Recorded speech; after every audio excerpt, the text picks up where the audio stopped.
storyteller till someone asked me to come tell one.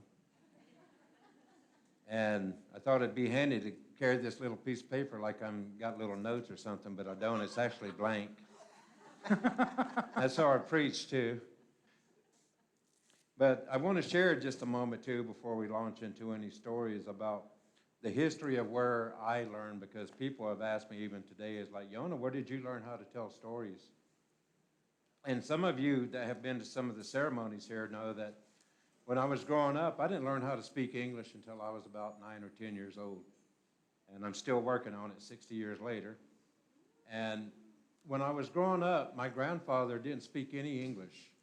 He might have known 10 words of English, but couldn't put a sentence together. And even if he didn't know more English, I doubt he wanted to speak it. And so my grandfather had 250 acres of land on mountain land over there, and it's called Birdtown over in Cherokee. And it was undeveloped. It's mountain land. It's like, yeah, if you want to get somewhere, you have to really want to get there. And I grew up with a grandfather that,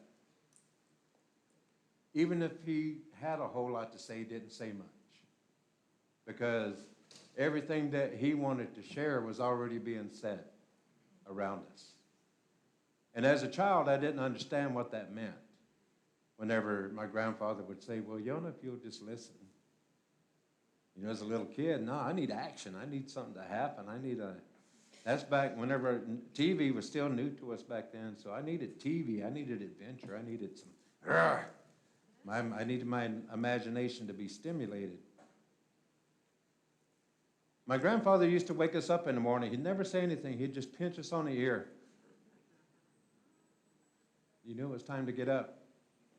And whenever you smelled food cooking, you knew it was a long day ahead of us, because that's just the way it was in those days. Make sure those kids are well fed so they can get out there and do some work today. So on this particular morning, I get up and my grandfather, we go out to the river and the creek out there on the side of the mountain, and there was a stone, a big rock there in the middle of the river, the creek.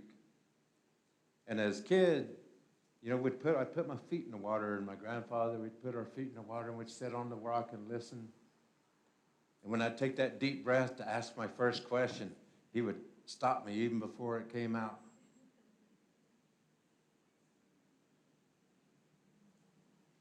I'm 5, 6 years old, waiting for something to happen. Okay. I'd look at him, and I could tell just by the way he's sitting, he's not ready for me to talk yet. I'll listen to some more. And then out of nowhere, he just asked me, Yona, tell me what they said. What did they say? Oh, it's evening time, so it's time for the squirrels to come down. There they are now. They're coming down to get their water. That's what they do when the sun goes down. They come to get their water. But they hesitate right there. I think they're hesitating, Grandpa, because there's something over there they're afraid of. Maybe a cat. Ooh, maybe there. And so my imagination started to wander, and that's how I began to learn how to tell stories, was just listening to nature that was around me and being encouraged by a grandfather that spoke that language and was reminding me that I spoke it too. One of my first stories that I ever grew up with was about where butter comes from, and some of you may have heard me tell this story. But another storyteller in my life was my mother. In my mother's bedroom were several stacks of the National Geographic magazines, about yay high all the way around the room. And she could take any one of those National Geographic magazines and open it up and take us around the world as kids. We'd sit on that bed, and she wouldn't even read the captions. She would just point and just let her imagination take us wherever we needed to go. And I didn't realize it then, but again, I was being shown examples of how to tell stories. And then I began to realize that learning how to tell stories doesn't mean go read a book and memorize it verbatim and go back and tell it over and over. To me, that's history, and history bores me. So I don't read history. but I love to read stories of people's lives and how they think. And I think that that's where our greatest stories come from, and that's our greatest storytellers listen to what's true and deep in our heart, and I think that's what makes us good listeners, is whenever we can hear a story that reaches way down deep inside of us and awakens a memory or awakens a vibration inside of us that leads us to a memory. That may be ours or may be someone else's or collectively all of ours. And that's the beauty of what we come together in community. And I'm learning that inside the community that's where the greatest storytellers are told, are seen and heard. But I always wondered about the great mystery, and one of the great mysteries in my life was, where does butter come from? Now, whenever I grew up over in Cherokee, and there was a Methodist church right next door to the property we grew up on. And every 3 or 4 years, the Methodists will bring in a new preacher, and a new family will come in, and they'll want to move on. And whenever these families would show up, my mom would always make a big pan of yeast rolls. And she'd take those yeast rolls, and she'd pull out this big loaf of butter. And it was so beautiful. It had this flower print on it, and the butter looked really too pretty to eat. She'd take that butter, and she'd just slather those yeast rolls. Man, it smelled so good. And she'd put a towel over it, keep it warm, and we'd walk across the field and go welcome the neighbors. Of course, that meant she made a pan for us, too, back home. And I asked her one day, I said, Mama, where does butter come from? Oh, it comes from the little people. Oh, the little people. Now, for those of you that may be unfamiliar with our version of the little people are the spirits of these mountains. The youthful, innocent spirits that watch over these mountains, that make sure that all humans and all things are in compliance with an agreement made from the very beginning of time to always love, respect, and honor one another. So whenever she said the little people gave her butter, I'm like, wow, the little people, you know the little people? All right, okay. So where do you get little people butter from? So we'd get in the car. There was time to time, we'd go up this road over on the reservation over there in Cherokee, and it'd take us way back up into the woods, and it was green everywhere. And this dirt road led up to a cul-de-sac, and right at the edge of the cul-de-sac was a bridge that went across through the woods. And it was covered with ivy. It looked like a little corridor that went into that great mystery. And as kids, we weren't allowed to get out of the car. Only Mom could get out of the car and go into the woods to get butter. And she'd take one of them tray of yeast rolls with her. She'd disappear, and as kids, we'd sit there, and Dad would sit there and make sure we didn't get out of the car. Mom would make her way across that bridge, and she'd disappear. We'd sit there and wander, see things in the woods, and then she'd come back and she'd have a little sack with little 2 loaves of butter in it. I asked her again, I said, Mama, where does that butter come from? She says, I get it from the little people. She says, you know what I do, Yona, is when I go across that bridge right there, there's a tree stump. And on that tree stump, she said, I put that bread on that tree stump, and then I sing a blessing song for the bread. And I sing, and I sing, and I sing. And when I turn back around, there's the butter. So growing up, I knew that that's where butter come from. So much so that I took a loaf of that butter to school for show and tell and told everybody that little people, the cows had nothing to do with it.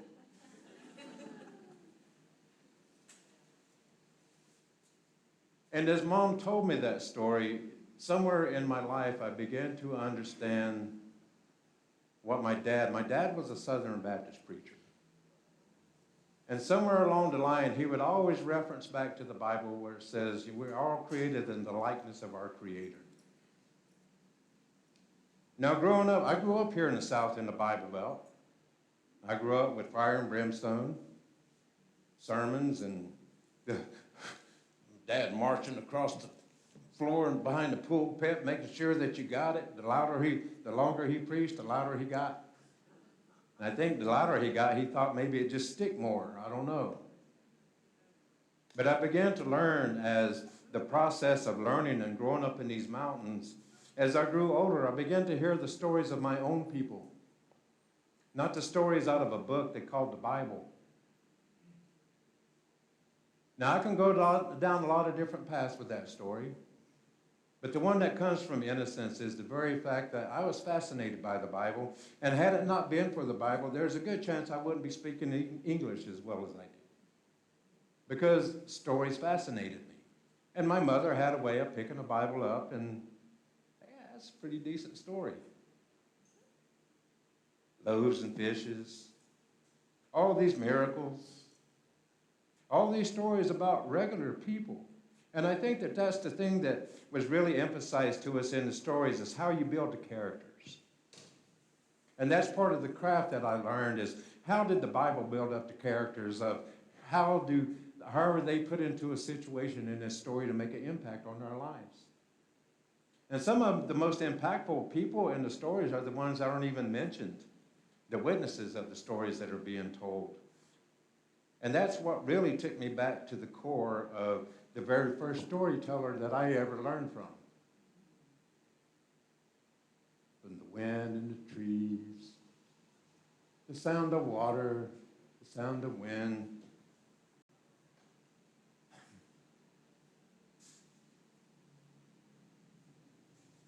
There was a time when all the people, they would come out and they would pray to the sun, give gratitude.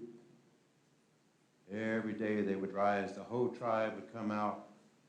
And the beloved woman who was like the chief of the tribe, said she was the Cherokee, we're a matriarchal society, so we might have had 10 male war chiefs, peace chiefs, this, that, and the other, but when it came down to it, if she said yes or no, that's just the way it was. The beloved woman called the shots for the tribe. So when everyone came out to give gratitude to the sun, the beloved woman was standing there, and she felt a difference in the energy. And when she looked over her shoulder, off in the distance, she saw a young man on all fours praying to the earth. And a small tear came to her eye because she saw what was about to happen. And day after day, all the people would come up and give gratitude to the sun, and day after day, she would feel the feeling, and she would look over, and more people were on all fours praying to the earth. And more elders saw it, more tears came, and so many tears came that it created a small stream between the two. And as they became more and more divided, there were more tears, and the stream turned into a creek, and the creek turned into a river. And pretty soon the river was so wide that one tribe could hardly see the other from one side to the other. In the village of the people that prayed to the sun was a young man. Every day this young man would go down to the river to fetch water for his people in whatever way they needed it. Happy to do it. One day as he was fetching the water, the wind blew, and he looked up to marvel at the beauty of the earth, and way across in the distance, across the river, he saw what he knew to be the most beautiful young woman he had ever seen in his life. And his heart poured out to her. And he sang his love song to the wind and asked the wind to take his love song to her so that she might know his love. In the village of the people that prayed to the earth was a young woman. Every day this young woman would go down to the river to fetch water for her people, in whichever way they needed it. One day as she was gathering the water, the wind picked up, and she looked up and was appreciating the beauty, and way across the river she saw what she knew to be the most beautiful young man she'd ever seen in her life. And her heart poured out for him. And she sang her love song and asked the wind to take her love song to him so that he might know her love. From that day forward, every day they looked forward to their chores. They'd grab their buckets and they'd go down to the river, eager to see one another and sing their love song. And one day their desire for love and their innocence of giving back to their people and in being in service, the great eagle spirit came. He had heard the love song, and the great eagle spirit came and landed in front of the young woman and gave her an eagle feather. And the young woman sang her love song to the eagle, and the eagle easily flew over the river, landed in front of the young man, while singing a song and gave him an eagle feather.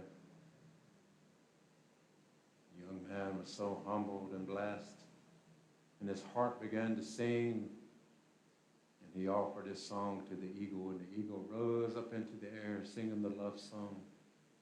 And only until then that the two young kids realized that they were still singing the same song from their same heart. And as the eagle rose up into the air singing the love song, the young boy and the young girl knew that it was time to join their love. And everybody knew that the river was wide and swift and strong. And down river a little ways was a waterfall that was certain death if you were ever to go over it. But they knew, and they stepped into the water, and they could feel a little bit of the resistance, but they knew that inside their heart that their desire to join this love, because they had been blessed by the spirits. So they pushed toward one another, singing their songs in their heart and carrying their feathers as the tokens of the joining of this love. After a while, the people in the village began to wonder, where are they? They hadn't come back yet. They began to wander down to the river, and at first they saw them, and they began to panic. Hey, come help, come help. And everybody from the tribe came down to the river and started, come back, the water's too strong, you're going to die, come back. Both sides of the river, they were begging them to come back. But inside the young couple's heart, they knew that it's been blessed, that they had to join their love. So they continued to push toward one another as the current slowly began to take them down the river. And as the eagle was soaring and still singing the song, the people were quiet just long enough behind their chaos and all their fear and panic to hear the wind. And they heard song stirring in the wind. And the beloved woman began to sing the song. And as she began to sing, all the other people began to calm. And as they began to sing themselves and join their voice and raise their voice up as one, they saw that the river began to narrow. And they saw the medicine working. They were singing this love song to save love. And so whenever they sang, they saw as they sang as one voice and one people and one heartbeat that the river was going to close and maybe they could save this love. So all the people just opened their hearts and their spirits and began to sing this love song for the young couple. And they saw that it was going to be too late. As everyone joined hands on both sides of the river and singing with all their might, they saw the young couple just about to cross over the edge of the waterfall. And right before they did, the eagle spirit came and lifted them up. Lifted them up and flew them all the way around the earth. All the way around. And by the time they got back to where they began, the river had closed. And the tribe had been rejoined.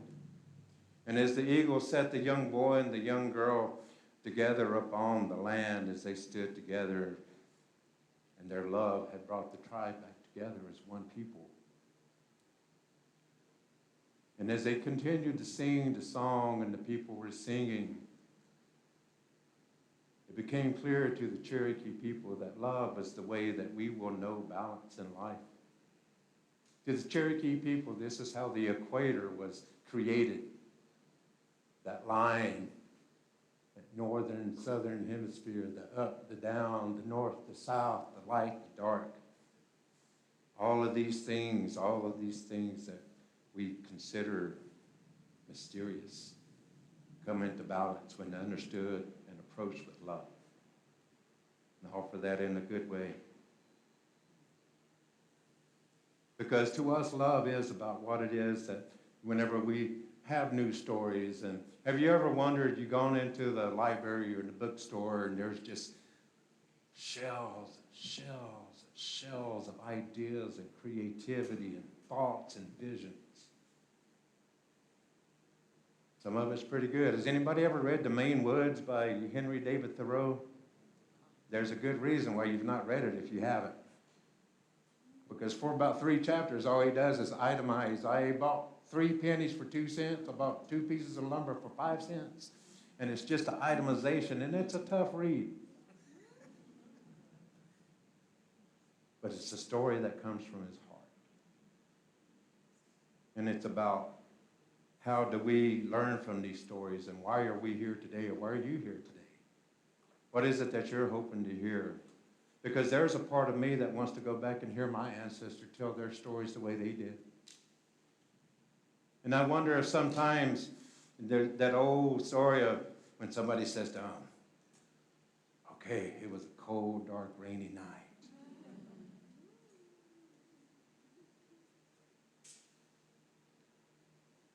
So I'm in gratitude for, as it comes up on Native American History Month in November, to think about, as we sit here on this land and we look outside this window and we see the impossible colors that have been created by nature, being created by nature and the combination of elements of life, the wind, the light, the rain, the health of the earth.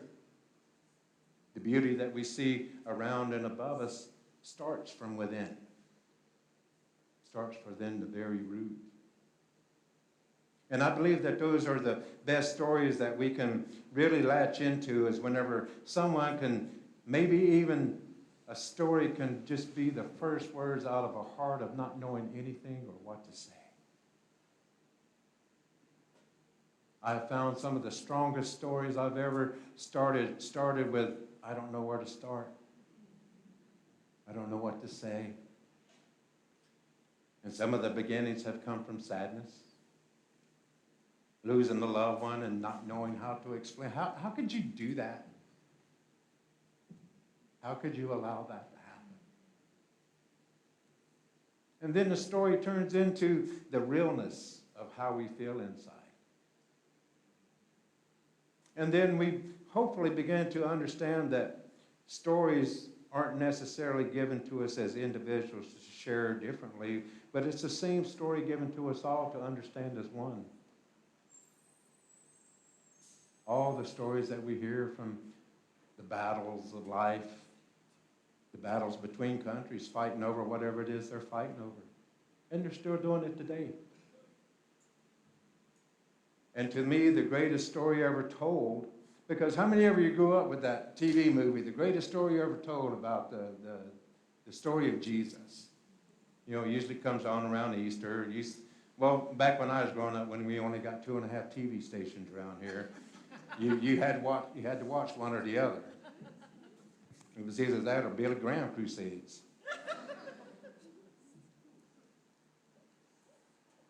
But when we go back to the very first story, I encourage us to listen. To go back and listen to the first storyteller. Go out and listen to the wind blow through the trees. Maybe sit beside a still body of water and listen as the wind creates that vibrational language that we all speak and that we all understand, because we have that stillness inside of us. And if we sit still long enough, and what did they say? Go out into the world and make ripples.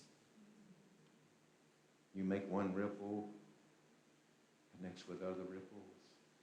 And that's how I like to envision whenever I want to go be inspired by a story, for a story.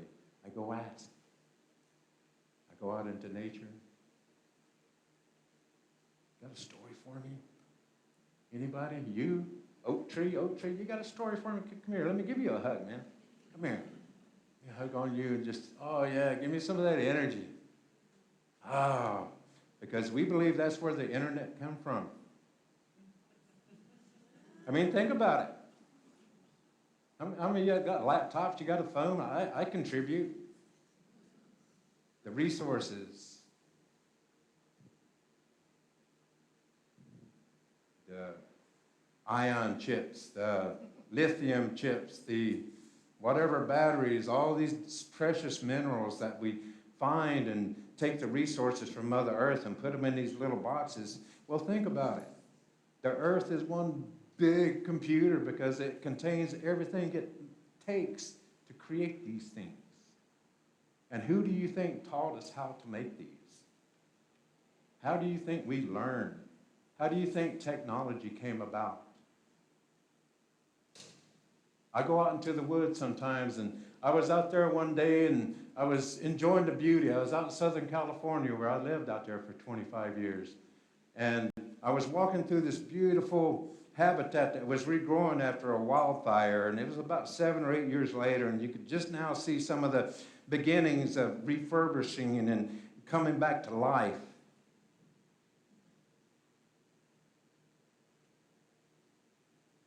And just stop and look and listen and just ask.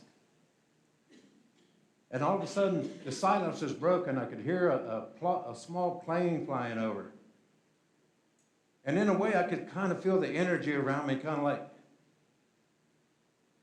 And I looked at the plants and the trees. I was like, hey, do you all know what that is? Do y'all know what that noise is? Y'all wondering about it. I think y'all have a question. You want to know what that is. And so I sat there and I told the story to the trees and the bushes of, in today's language, we call that an airplane. And I said, this is what an airplane is.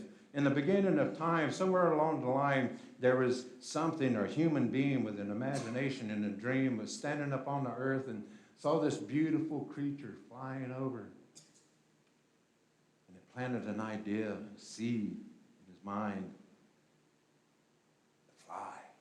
Or maybe it awakened a memory of how we got here to the earth in the begin with, because to the Cherokee people, we believe we came from the stars, that we journeyed, so we had this natural memory to fly.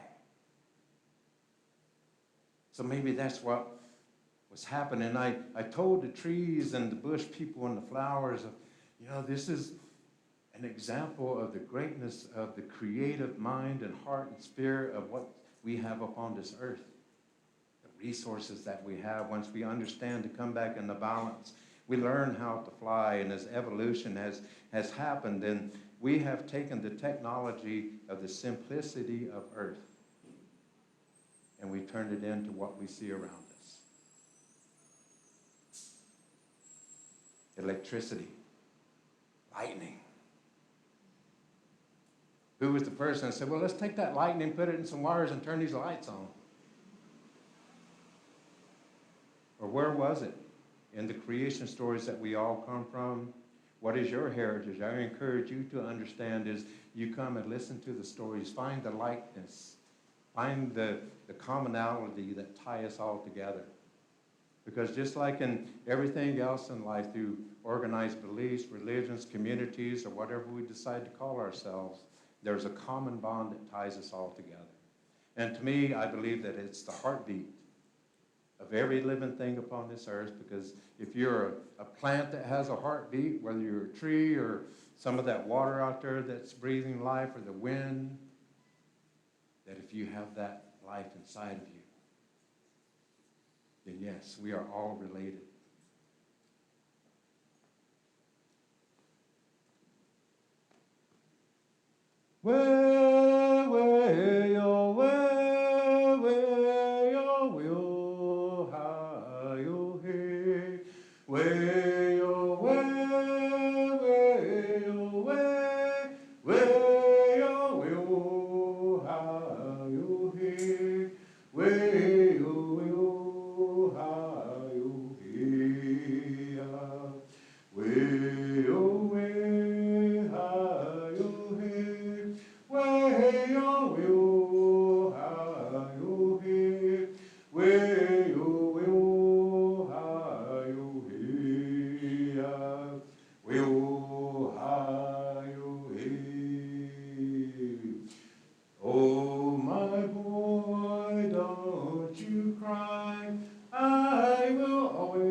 singing back and forth to one another their love song.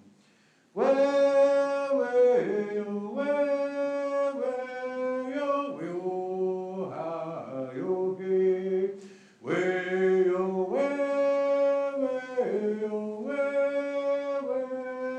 well, hi, oh, hey. Well, well, hi, oh, hey. Well, oh, hey, hi, oh, hey.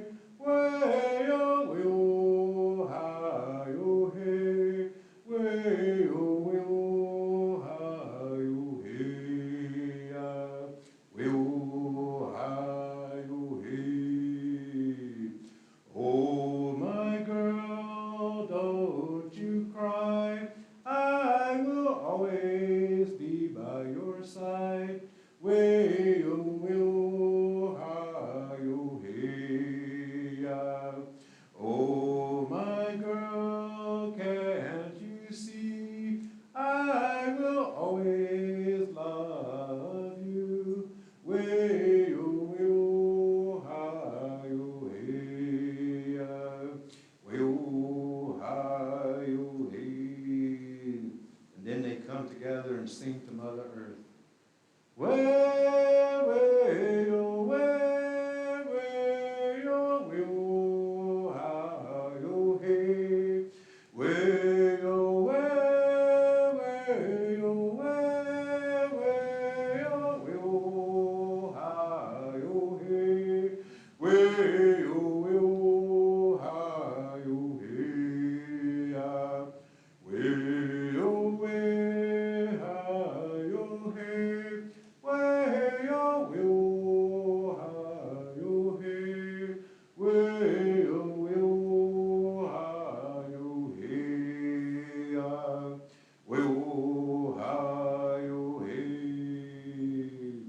Mother Earth, don't you cry. We will always be by your side. Way, oh, hi, oh, hey.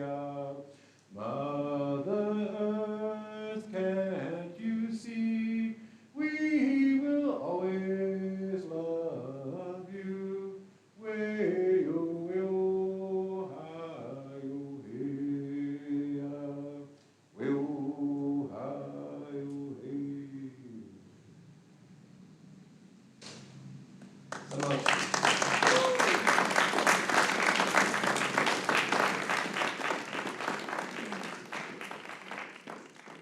And thank you for listening, and I could go all day. Like to share, I also know Papa John and David are here, and I really enjoy listening to stories from others. And I encourage you, if you will, just before I go, everyone say C-O, S-I-Y-O. C-O. Say it like you mean it too. C-O. To Cherokee, that's how we say hello. C-O, C-O, C-O. And then Hawa. Hawa. Hawa. Hello. Hawa. Hawa doesn't necessarily mean thank you. It's just how we say that we are in gratitude for all that is given to us. So Skitza and Hawa. David? Jeff? Hi, folks. Hello, folks. I'm still, can you hear me now? Well, I wanted to invite you all. Oh, right, I forgot I have to turn myself on. All right, I forgot I have to turn myself on. Now I can hear myself. So, folks, we want to give you a little time to absorb that before we start telling more stories. So we're going to do about a 10-minute break. Feel free to talk to each other, use the restrooms, get a drink of water or something. But we'll be back here in about 10 minutes, and then we'll start relatively quickly. So when you hear people talking, you might want to come in and sit down quickly. All right? All right, thank you very much. Thank you very much, Yona.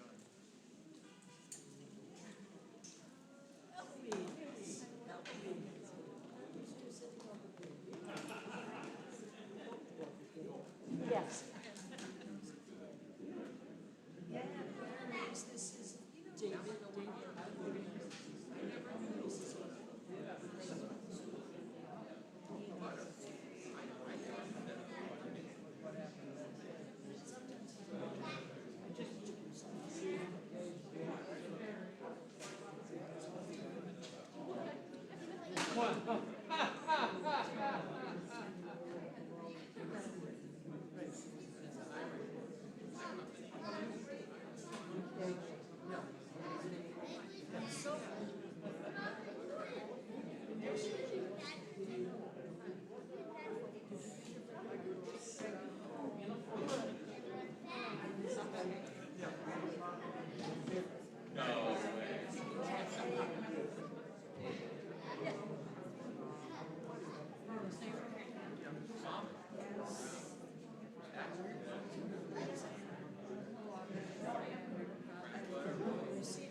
we'll figure something out. My sense was, you will know where to go by. I appreciate that. That was the. Yeah, and I wish I was better prepared. I got the dates mixed up. I thought it was supposed to be the 18th. Oh, okay. I got 18th in my mind. And I'm like, I don't know if you've heard of Sacred Sons.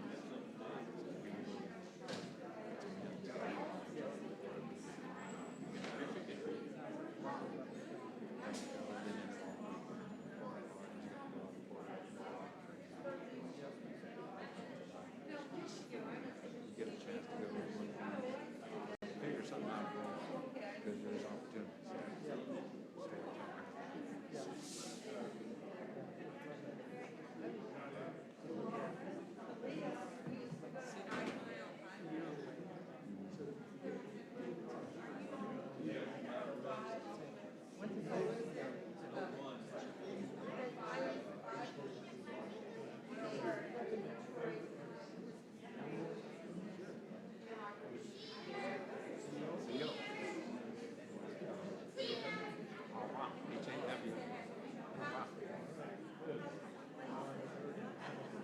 Oh, okay.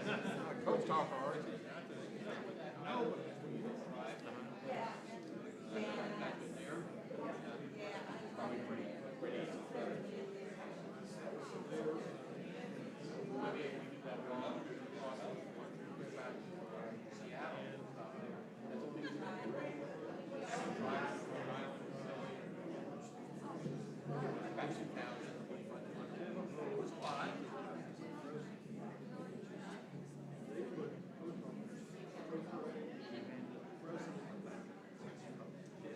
You could be president.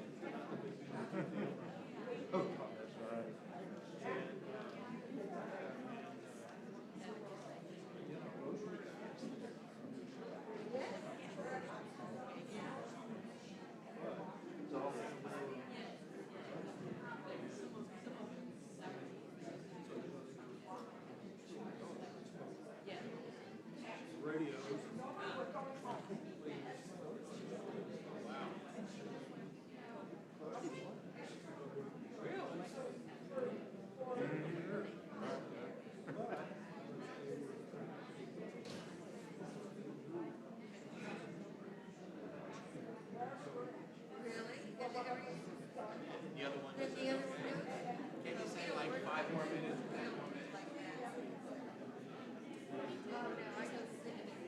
I'll go sit outside. You know, like we were back and say.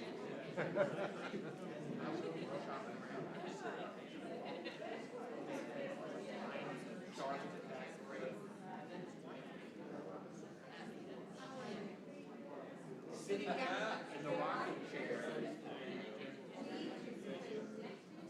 He was cool. He was really cool.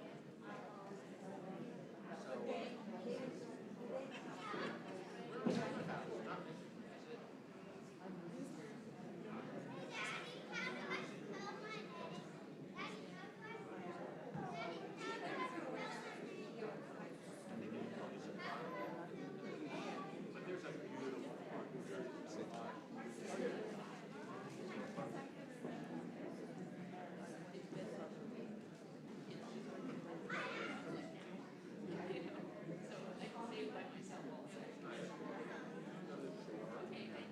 I'm still recovering.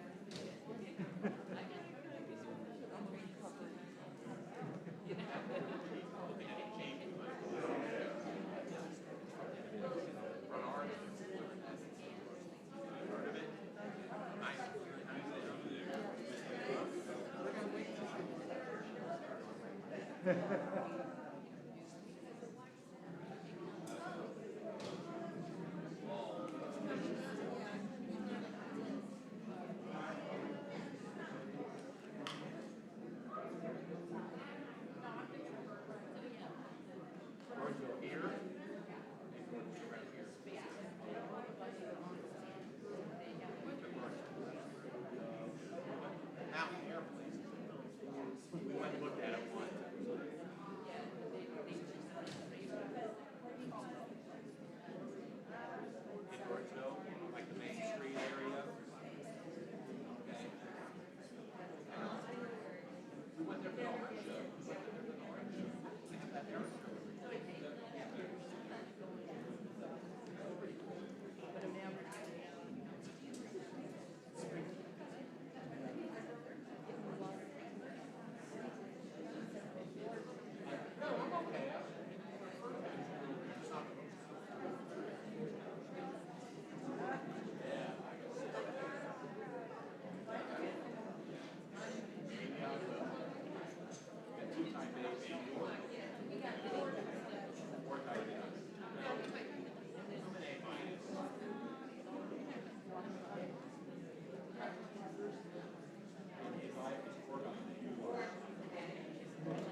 Our sound person is helping somebody who has hearing trouble get a set up.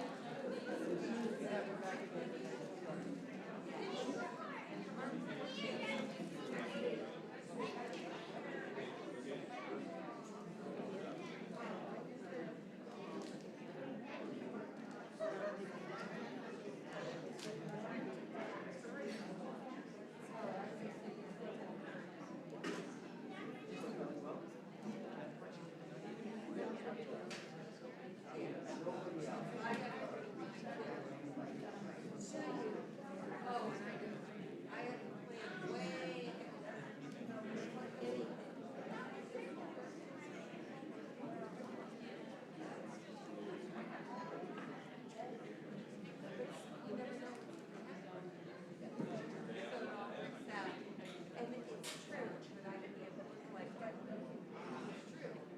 Guys, couple of stories.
Almost.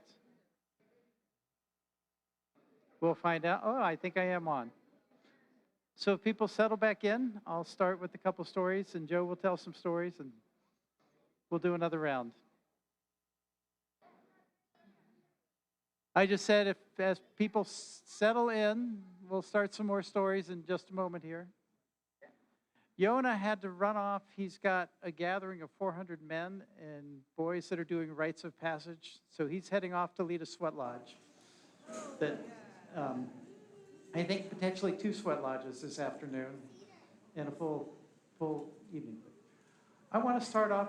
My name's David Sharpe. I've been telling stories, learning them for about 40 years. My interest in Native stories came from working with some wonderful elders. Grandmother Lillian, Grandmother Leona, Grandfather Joe, from up in New England. They're Ojibwe elders. And I used to say, Grandmother Lillian, she had a name for me. It was,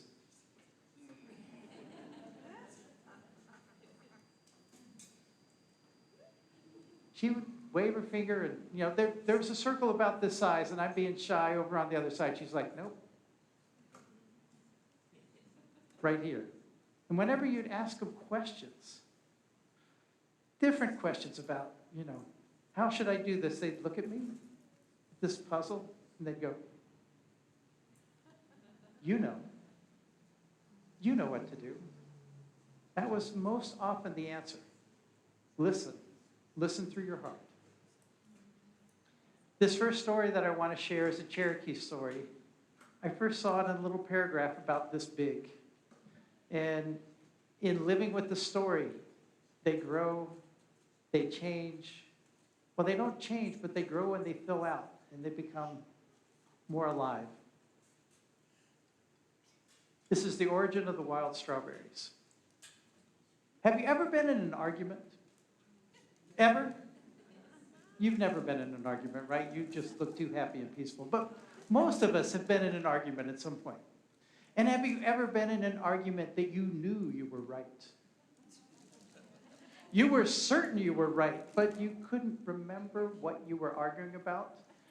But you knew you were right. It was that type of argument. First man and first woman. And that argument, it went on. It started in the spring. And by the time summer came, they'd get to where they'd see each other and they'd turn and they'd walk the other way. And then it got into the fall, they'd see each other's fire where they were spending the night, and they'd go to camp further away. And by the time winter came, they didn't even cross tracks all winter. So when spring started to thaw out, and muddy footprints were coming on the land, and the first flowers were coming up, the first man came upon Creator and said, Creator, Creator, Creator, I am so lonely.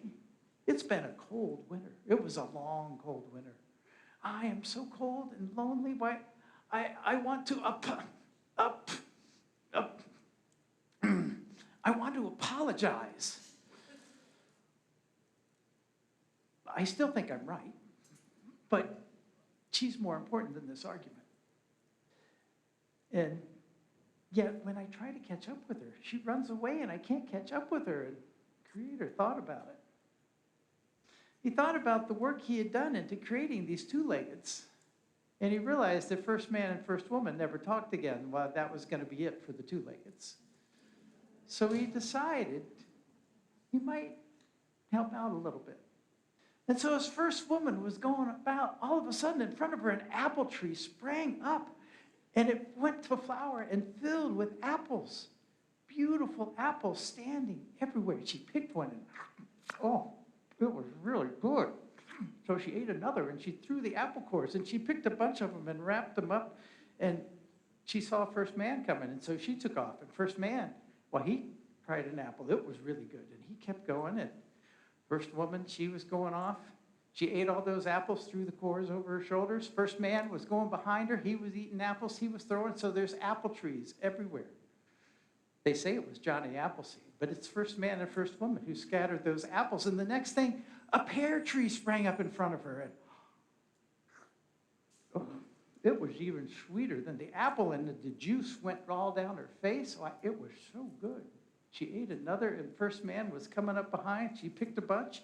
She took off. First man, he ate the pears. He scattered pears. They were still chasing. There were apricots. There were pineapples. There were watermelons. There were kiwis.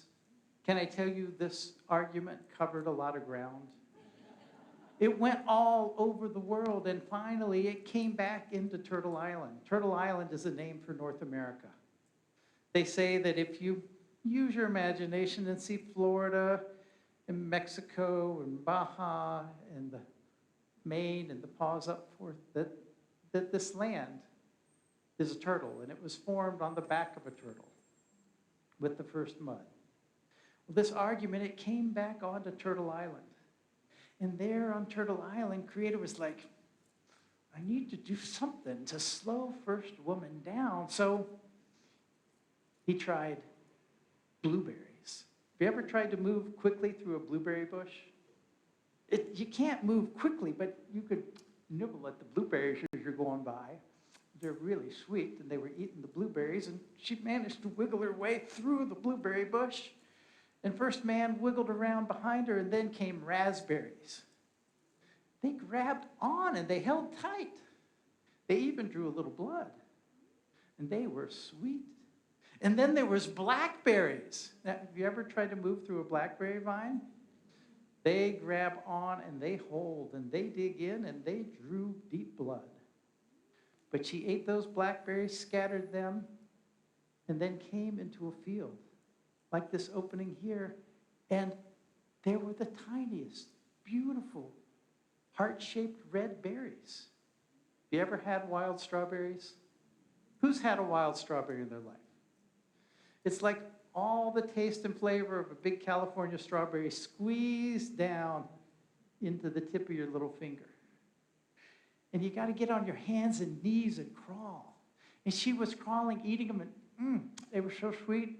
And first man was crawling beside her, and he'd crawl up, and she'd crawl over the other way, and he'd crawl beside her and towards her.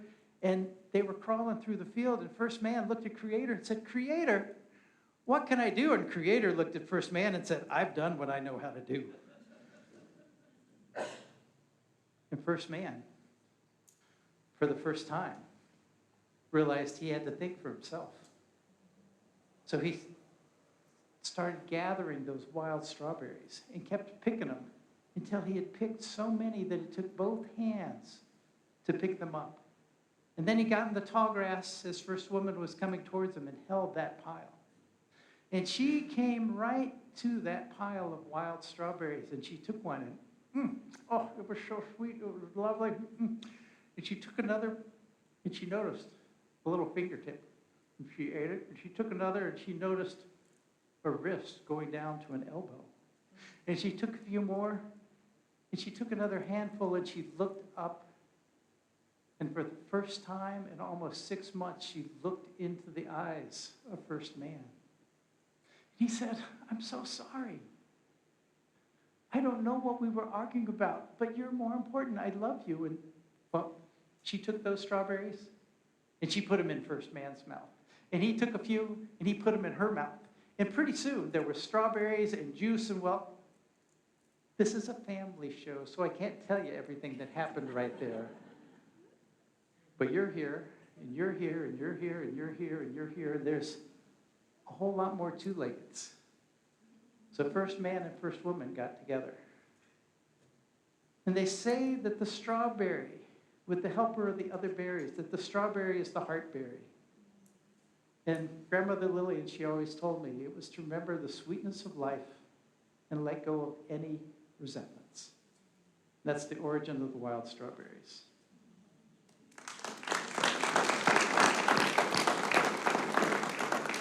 I'll tell one other quick story. I was going to try to get Joe to tell it with me, but I'll tell it just as my own. It's Bear and Chipmunk. Bear was sitting on a rock, looking out as the sun's going down, and Bear was saying, oh, I am so strong. I am Bear. I am the most powerful animal in these woods. Why, there's nobody that'll mess with me.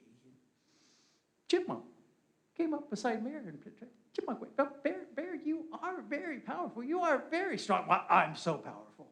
I'm so powerful. If I told the wind to stop, the wind would stop.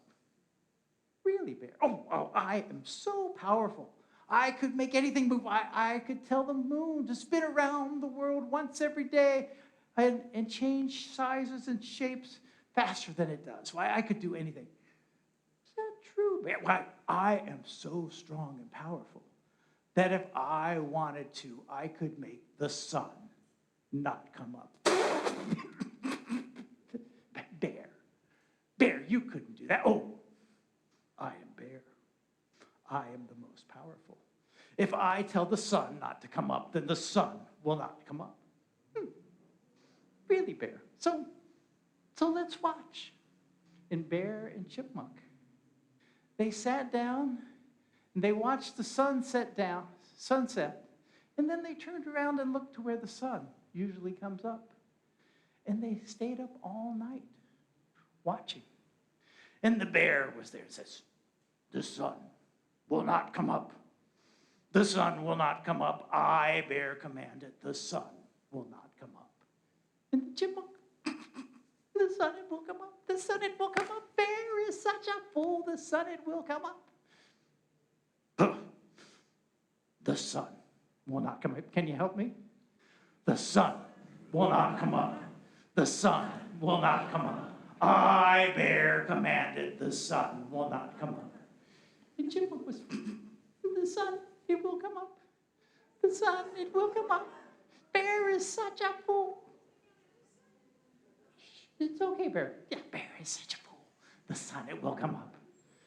They were doing that all night long, kind of mumbling under their breath. And as morning got closer, there was a little color coming into the sky, and Bear got a little more emphatic. The sun will not come up. The sun will not come up. I, Bear, commanded. The sun will not come up. And Chipmunk, you can help me with that. Chipmunk got even more excited. The sun, it will come up. The sun, it will come up. Bear is such a fool. The sun, it will come up. And they were chanting back and forth. Bear, the sun will not come up. He saw the skyline getting brighter. The sun will not come up. I, Bear, commanded. As he was saying that, the first ray of the sunlight came into his eyes.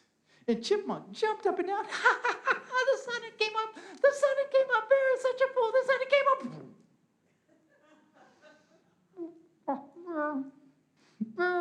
Bear, if you would just lift your hand just a little bit, I could tell you how wonderful and powerful and beautiful you are. And Bear lifted his hand just a little bit. Oh, Bear, you are so strong, but just a tiny bit more, and I could tell you what magnificent you are, the strongest. And Bear lifted his hand up enough that Chipmunk scooted out, but as he scooted out, Bear closed his claws down. And you see those stripes on the back of Chipmunk? That's how Chipmunk got those stripes. He never goes out and taunts Bear anymore. And that's the story of Bear and Chipmunk.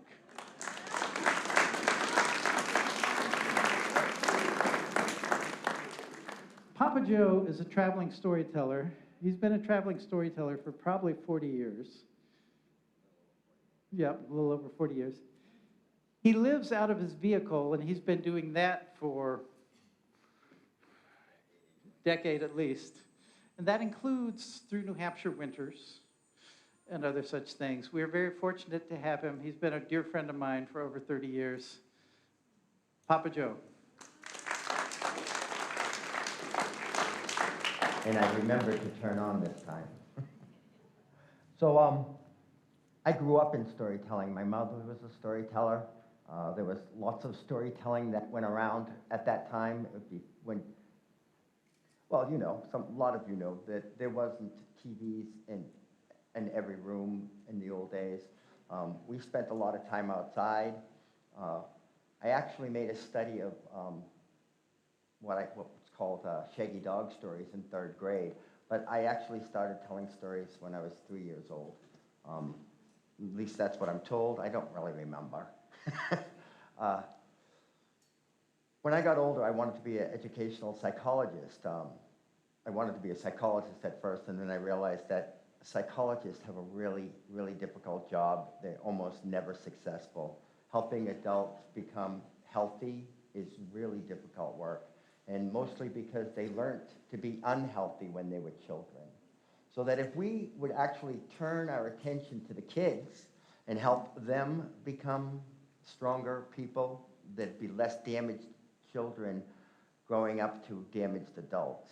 And so I changed my focus, and I studied educational psychology, hoping to help the children. And the thing that I learned was the most important thing is to help them learn to talk, because when you have a voice, you can ask for what you need, or you can tell people when things are going badly for you.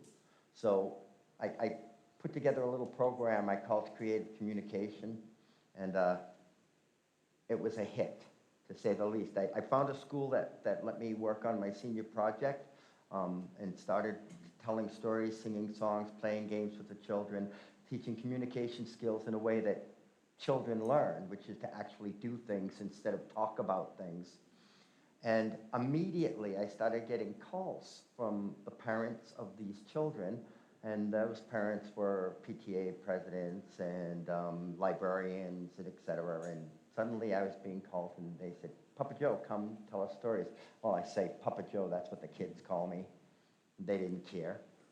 And when I said that I was an educator, not a storyteller, they said they didn't care about that either, that they just wanted the stories. And so the second year that I was doing things, the first year, of course, was at that school. The second year, I did 300 storytelling programs, which totally threw me out of the track I had been in. I dropped out of school and became a professional storyteller. I have a really long lineage here in North America. Most of my ancestors arrived in the 1600s, mostly in the 1630s, when there was a great immigration wave.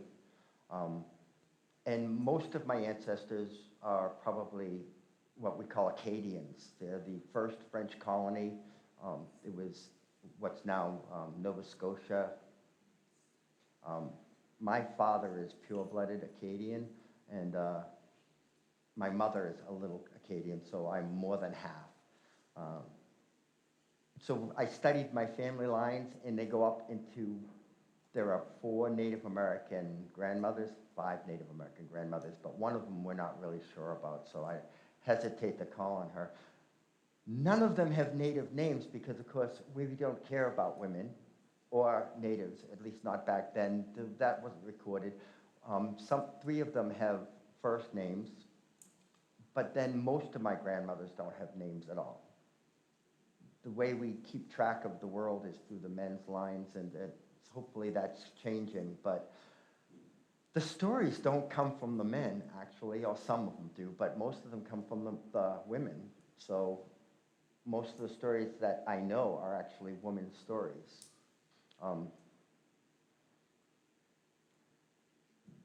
I have had 4 Native American mentors, storyteller mentors.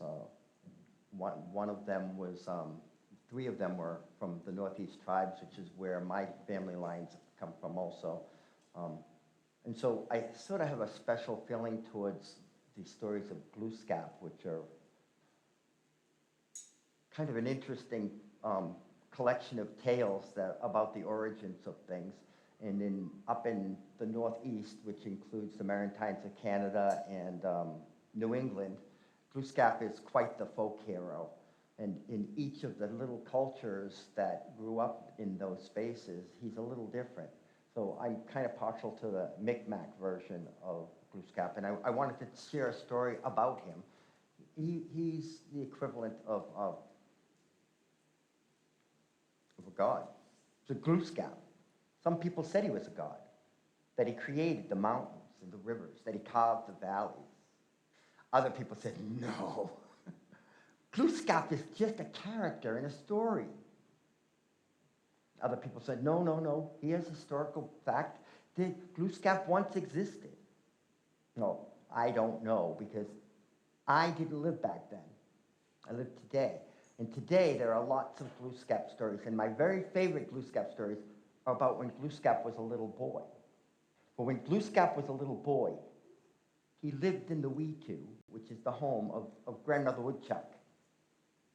Now, do you think Grandmother Woodchuck was really his grandmother? No.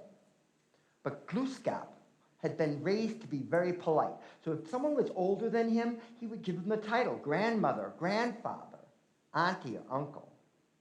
And so he lived with Grandmother Woodchuck. And Glooskap pretty much did whatever he wanted. But what he really liked to do is go duck hunting. Every chance he got, he'd take his bow and his arrow and take it down to the shores of the lake, his favorite lake, where he kept his stone canoe. A canoe made of stone. But Glooskap, he would just get into that canoe, he'd put his bow out there, and he would paddle out to the middle of the lake. And as he paddled, he would sing his favorite song. He'd sing, "Yea-ho, yea-ho, yea-ho, hey-ho, yeah." And it's a pretty simple song, so I suppose if you would like to sing along, you're quite welcome to. You remember how it goes? Yea-ho, yea-ho, yea-ho, hey-ho, yeah. Till he got to the middle of the lake. But when he got to the middle of the lake, up came this wind, and the wind blew him back to shore. But do you think that stopped Glooskap? No. He just paddled harder, and he sang louder. Yea-ho, yea-ho, yea-ho, hey-ho, yeah. Till he got to the middle of the lake. But when he got to the middle of the lake, up came that wind even harder, and it blew him back to shore. You think that stopped Glooskap? No. He just paddled harder and sang louder. Yea-ho, yea-ho, yea-ho, hey-ho, yeah, till he got to the middle of the lake. But when he got to the middle of the lake, up came that wind and it blew him back to shore. Now, do you think that stopped Glooskap? No. No. But Glooskap was a pretty smart cookie. Yeah, he knew that the harder he paddled, the louder he sang, the harder the wind blew. that if he wanted to go duck hunting that day, he needed to do something else. He didn't know what else, but he knew he had to do something different. And he also knew that if you don't know the answer to a problem, why, you can ask somebody else. And the person that Glooskap most often went to ask questions was Grandmother Woodchuck. So Glooskap walked to the lean-to of Grandmother Woodchuck. And there was a stick in front of the door. It meant, do not disturb. But do you think that stopped Glooskap? No. He knocks the stick out of the way. He walks into the lean-to. He sits down on the floor across the fire from Grandmother Woodchuck, who's weaving. And she looks up at Glooskap and she says, Glooskap, what do you want? Glooskap, he's got this big smile on his face. He says, oh, Grandmother Woodchuck, I don't want anything. I have a question. She says, oh, Glooskap, when you say, Grandmother Woodchuck, I got a question, it always means trouble. So my answer is no. Well, Glooskap didn't like that answer, do you? No. And he had a way of responding to no, probably the same one you have. Yeah, here you go. Please. She said, no. He said, please. You can help me. He said, no. He said, please. No. Please. No. Please. No. Please. No. Please. No. Please. No. Till Glooskap gives his greatest, his longest, his loudest please. I really need help with this one. Please.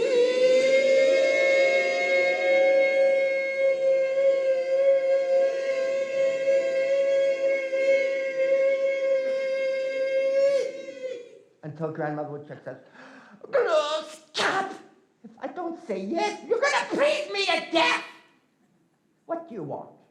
He said, oh, Grandmother Woodchuck, I just wanted to know, where does the wind come from? She said, uh-oh, I know this is going to be a problem, but don't start pleasing me, I'll tell you.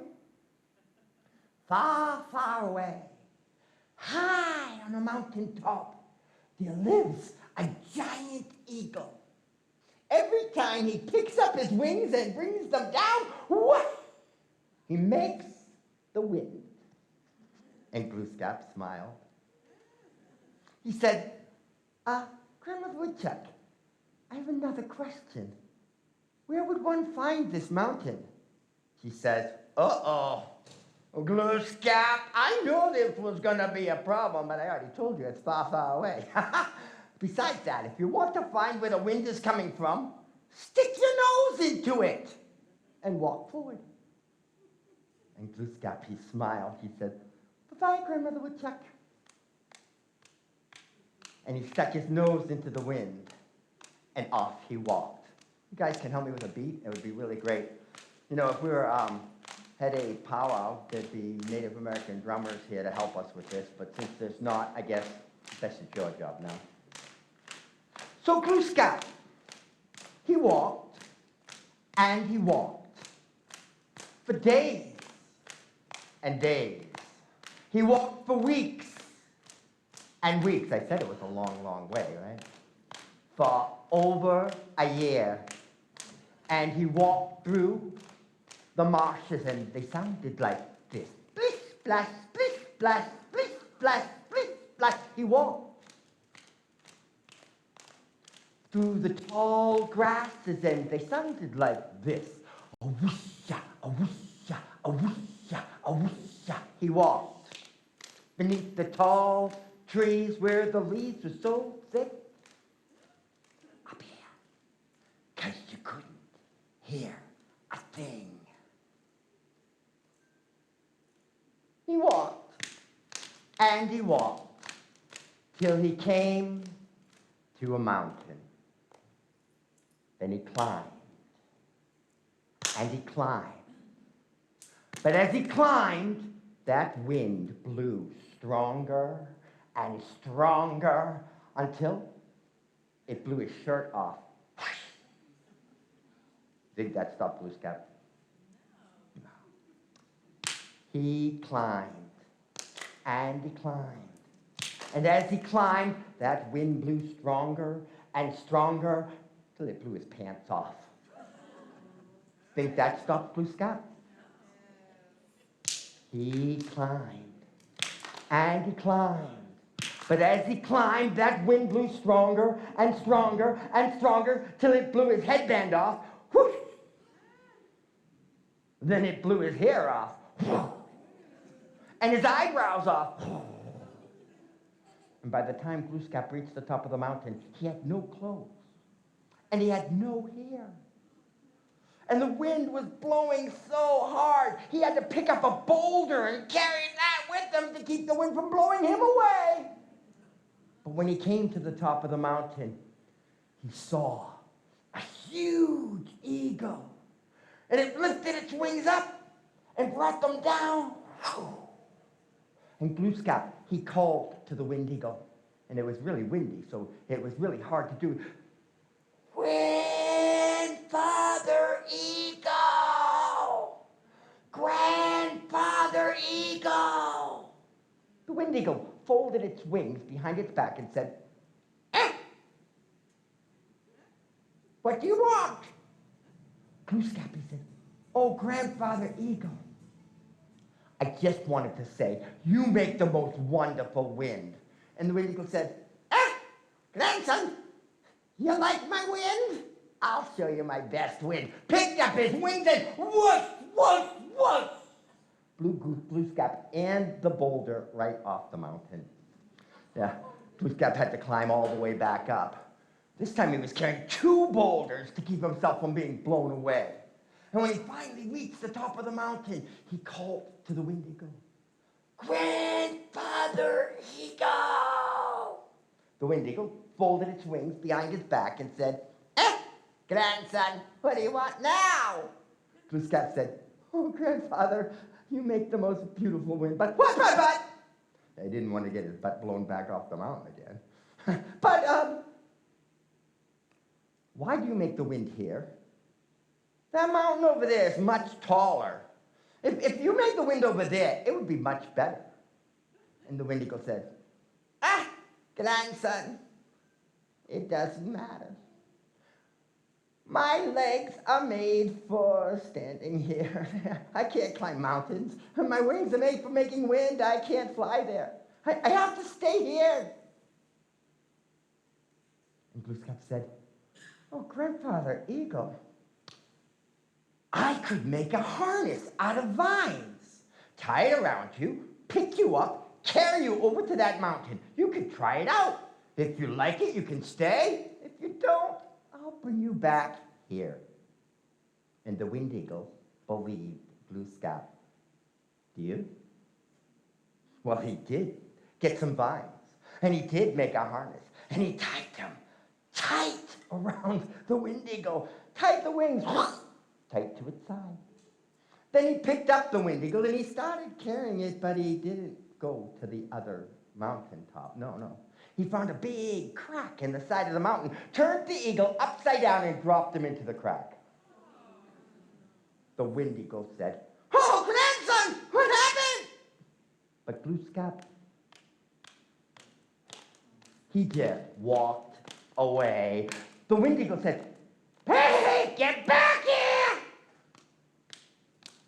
But Glooskap, he just walked away. The wind eagle screamed, "Hey, you naked little bald boy, get your butt back in now!"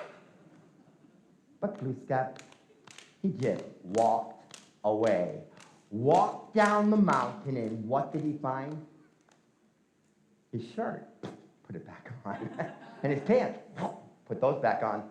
He found his headband, which no longer fit. And you know why? Because he had no hair. And he saw that everywhere.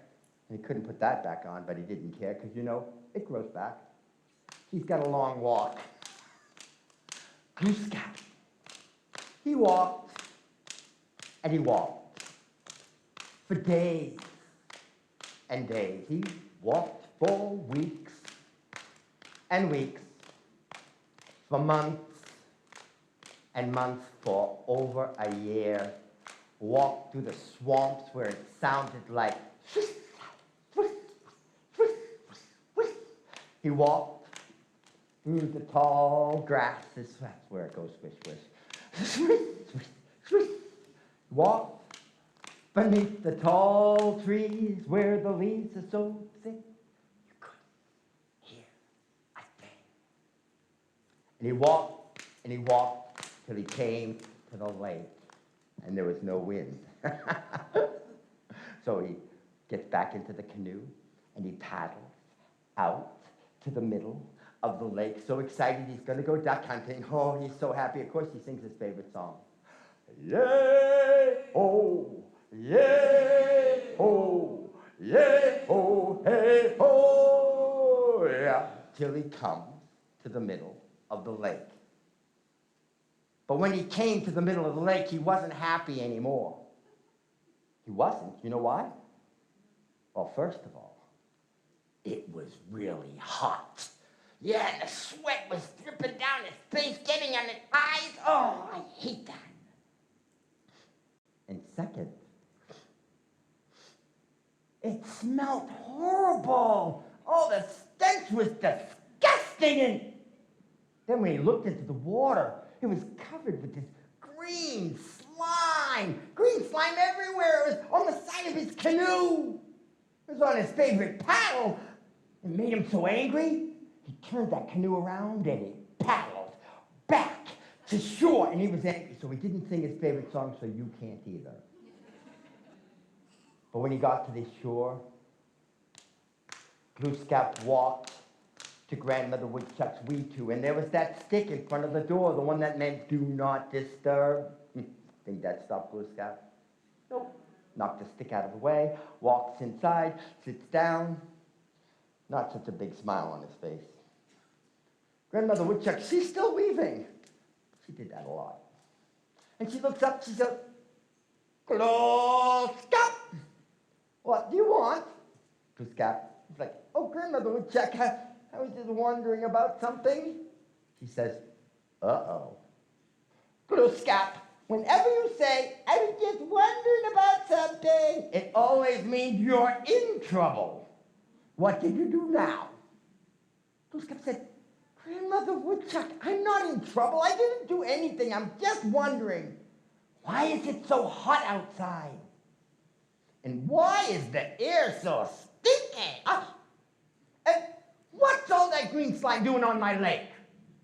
And Grandmother Woodchuck, she looked at Glooskap. She said, Glooskap, what did you do to the wind eagle? Glooskap said, Grandmother Woodchuck, why do you think I did something to the wind eagle? She said, wow, Glooskap, aside from you asking that question last year, 2 years ago. Anyway, Glooskap, it's the wind. Blowing down from the mountains brings the cool air, blows the hot air away. It's the wind. Blowing through the forest brings the clean air, blows the stinky air away. It's the wind. Blowing over the top of the water, it blows all the green slime to the shore, where the little animals that need it can eat it. So, if it's hot and sweaty, if the air's stinky, if there's green slime all over the lake, it means there's no wind. And that's why I say, Glooskap, what did you do to the wind eagle? And Glooskap, he said, Grandmother Woodchuck, I'll see you later. You know where he's going? He walked, and he walked. For days and days. He walked for weeks and weeks. He walked for over a month, a year. He walked through the swamps, and they sounded like this. Splish, splash, splish, splash, splish, splash, splish, splash. He walked through the fields, and they sounded like this. Whoosh-ya, whoosh-ya, whoosh-ya, whoosh-ya. He walked beneath the tall trees, where the leaves are so thick you couldn't hear a thing, especially if the microphone falls off. He walked, and he walked till he came to the mountain. Then he climbed, and he climbed. But as he climbed, that wind didn't blow at all. And as he climbed, and he climbed, he reached the top of the mountain with his clothes on and all his hair in place. And he had an idea. He was thinking, that wind eagle would be really angry if he knew that I was the guy that stuck him in the crack all that time ago. But he doesn't know me with my clothes on. He's never seen me with hair. If I call him Uncle Eagle instead of Grandfather Eagle, he'd probably think I'm somebody else. And so Glooskap walked over to the crack that he had dropped the wind eagle in, and he called down, Uncle Eagle, Uncle Eagle, what are you doing down there? The wind eagle would have, hey, who is that? Uncle Eagle, it's me, your nephew. Ah, nephew, get me out of here! Some naked little ball boy stuck me down there! So Glooskap reached down and he pulled the wind eagle out of the crack, and he turned him upside right, and he took off the harness, and the wind eagle took out its wings and said, oh, thank you, nephew. And Glooskap, he knew that he could ask anything from the wind eagle right now because he'd saved him. He'd be the hero. And so he says, Uncle Eagle, Uncle Eagle, do you think that sometimes you could make the wind blow real hard? Sometimes make the wind blow soft, and sometimes not make the wind blow at all? And the wind eagle looked at Glooskap, and it said, grandson, of course I could. And from that day on, sometimes the wind blows really hard. Sometimes the wind blows really soft. And sometimes the wind doesn't blow at all. And those are the days that Glooskap takes his bows and arrows, puts them into his stone canoe, gets in, and he paddles out to the middle of the lake. And of course, he sings his favorite song. Yay-ho, yay-ho, yay-ho, hey-ho. Yeah. Glooskap and the wind eagle.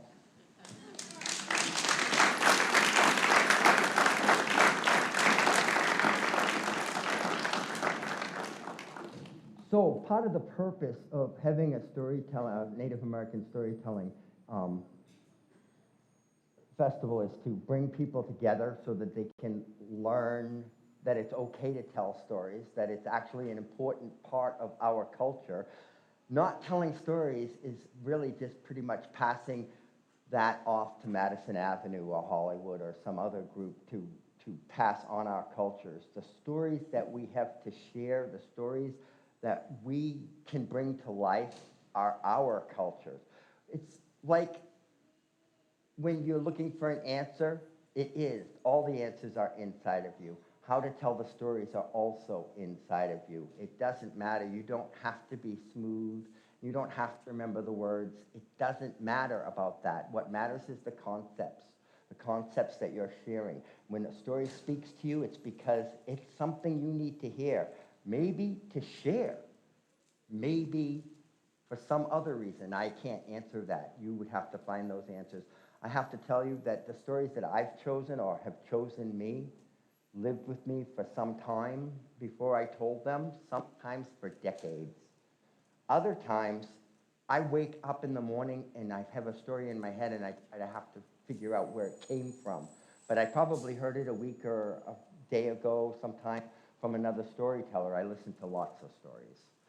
These stories come at you all the time. They're all in your head. And the only reason that you're not a storyteller is because, if you're not a storyteller, which I'm not sure is true, is because you're not telling the stories that you hear. You're leaving them inside of you. And some of them need to live inside of you. Others need to be shared. And I'm hoping that you can find some stories to share also.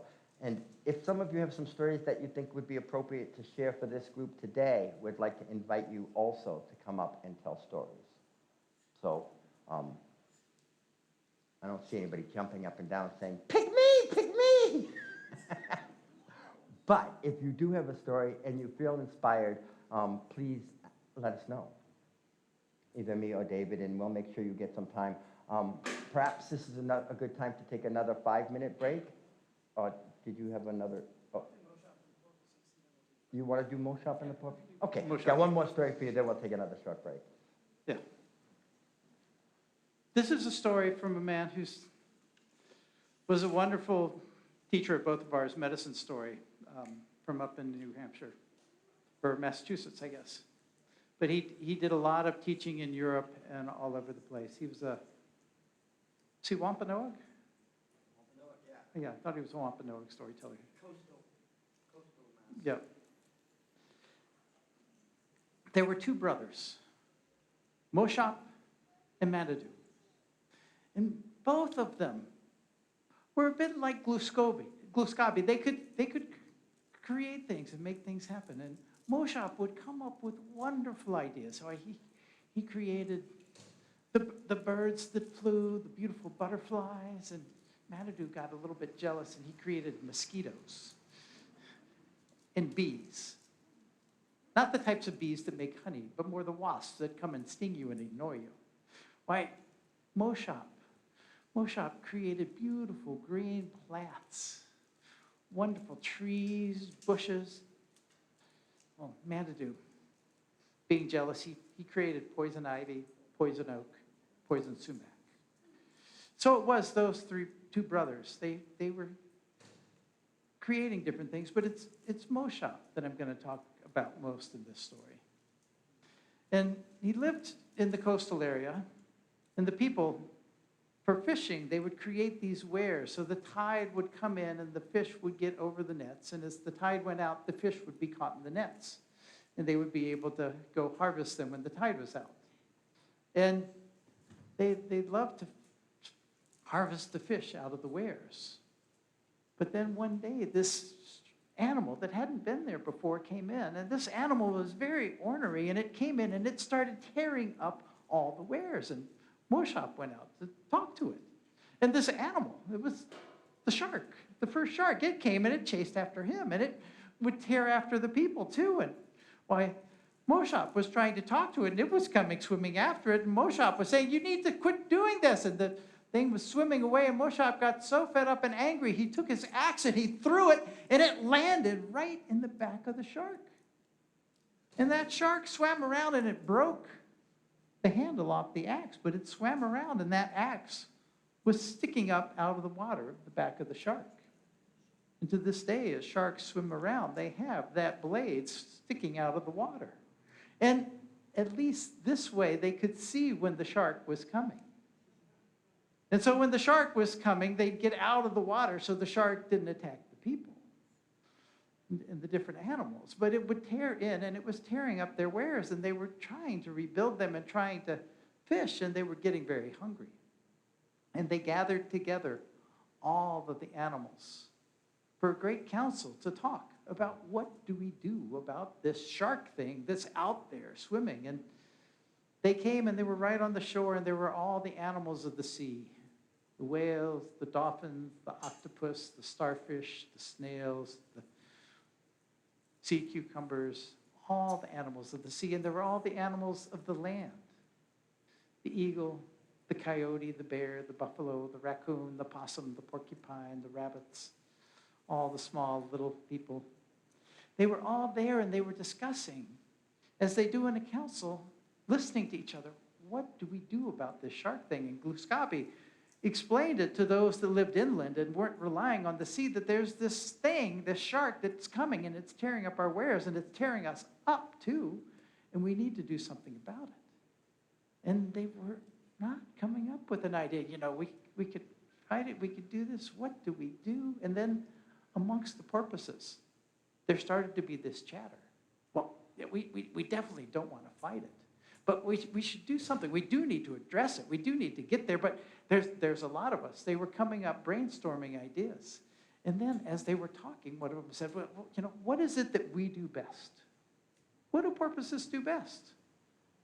When you see porpoises out there swimming in the water, what do you think of them as masters of?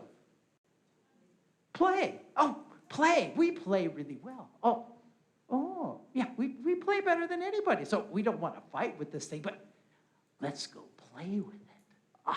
That's what we'll do. We'll play with it until we annoy it so much it just runs away, and we're faster than it, and so that's what they decided to do.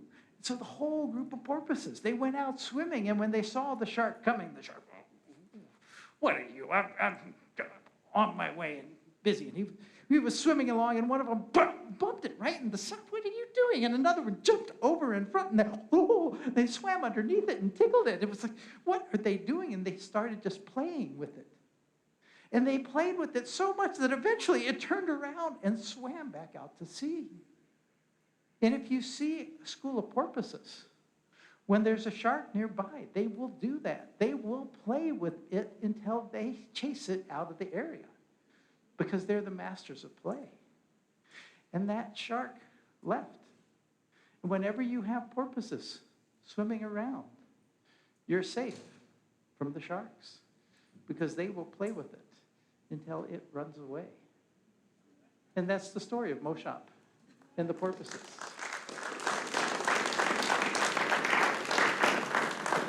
So let's take a quick bathroom break, and we'll come back and do some more stories.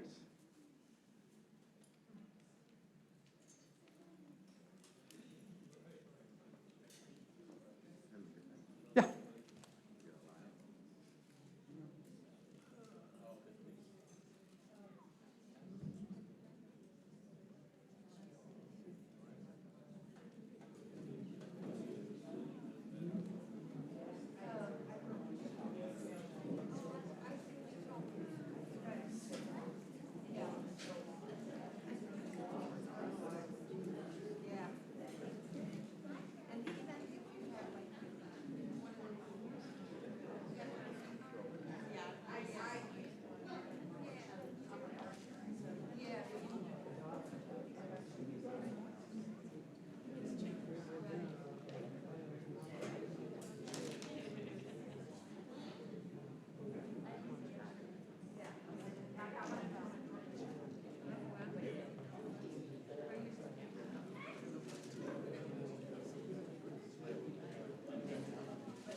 You're like a little boy.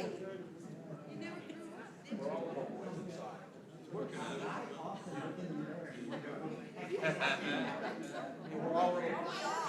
little boys inside.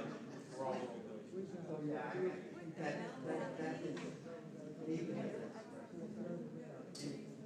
What happened?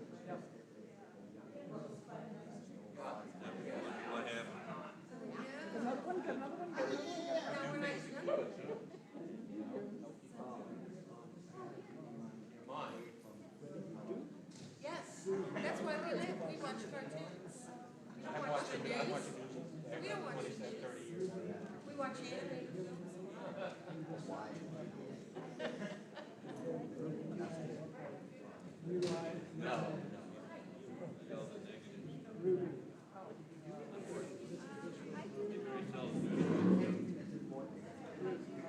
If it's something you need to know, you're gonna know.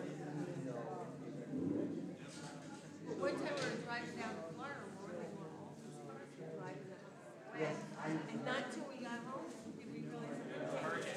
Being in Because touch we with don't. Noah is a really good thing. That's a good thing. Know all. I wanna know your weather. It's not like the news. Yeah, that's not. I have been traveling out of the mountains. Oh, have you? There you go.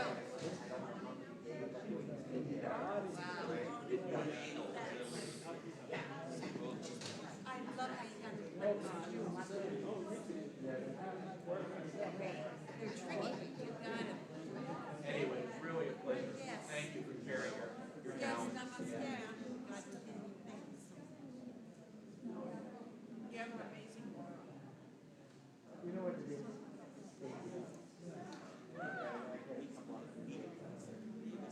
It's purple and yellow, so that makes sense. Oh, I love this. Now, where do you live, Papa Joe? In this vehicle, you live in a hippie In van. a van? In the mountains? No, what mountains? Yours doesn't quite We look like just that. kind of travel Is it a around. VW bus? No. So, I have lived in these roles since the nineties. Don't have accidents? But my father built the first school. So I have been,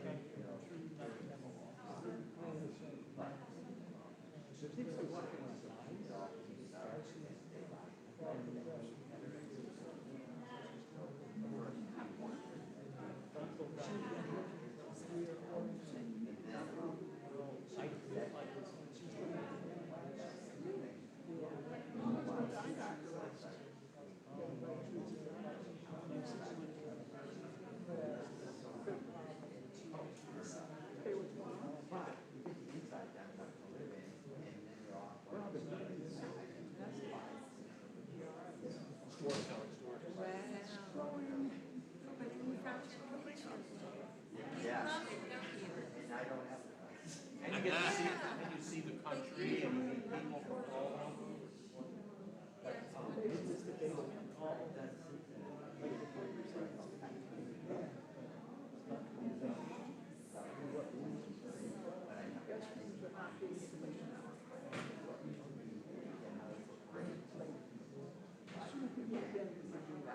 now.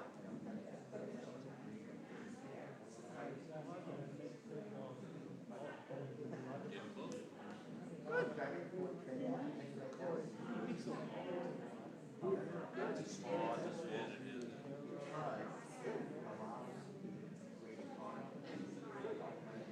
Thank you.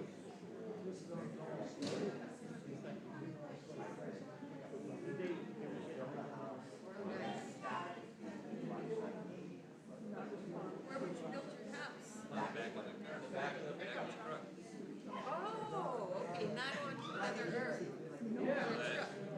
Okay, to secure it. A van is very restricted. You can't get outside of that place. Yeah. You see my closet.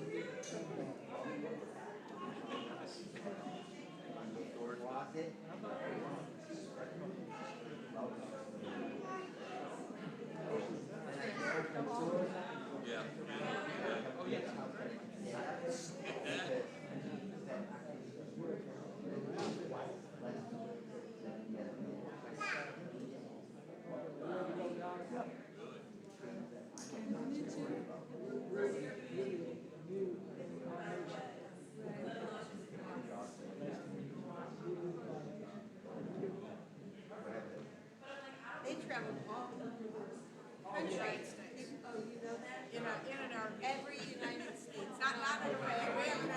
RV. Right, an actual RV. And lived in it for full-time for 4 years. Traveled all across. Yeah, it was amazing. Restored our fishing account, getting out there and meeting other people. But you should be in it 4 years, that's. Yeah. Life. Yeah. Well, yeah. What was he thinking? You were, but, you know, I tried to tell you, I didn't wanna, squash your dreams. Yeah. We started off looking at a really small camper and decided to store everything together when we sent it, so we ended up getting Well, there a you much go. bigger RV that we could separate Right. from each other. Care if of needed. people, that's not double.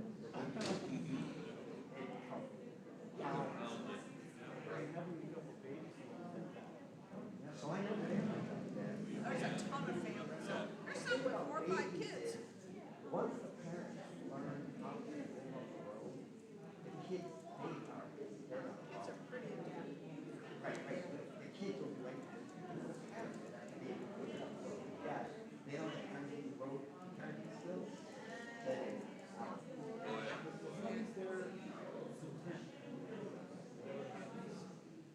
Well, keep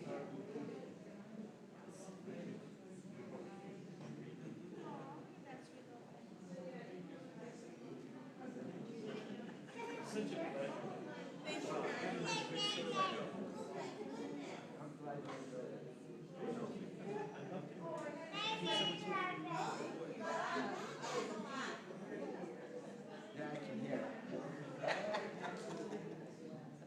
Oh, but I get. Well, if you don't stop people out of it, I recognize it.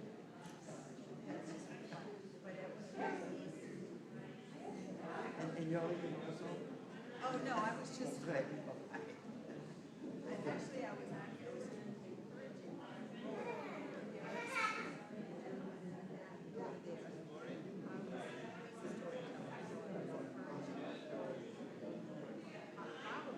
I'm trying to get something. That's why I said.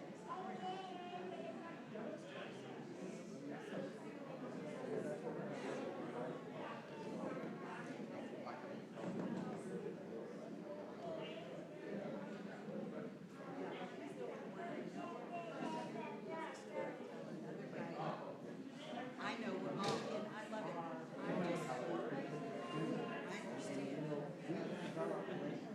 No other purpose than telling stories. Not in a way, but anything else. I just went to the storytelling festival. Jody.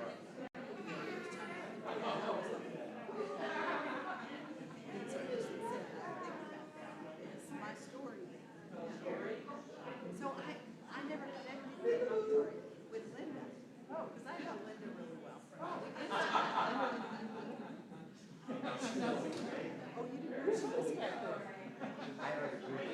Yeah, I was gonna say.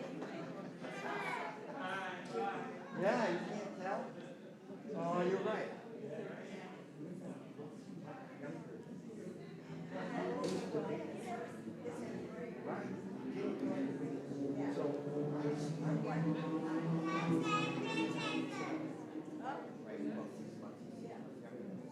And so I'm getting older and older and older. I'm looking at my young baby.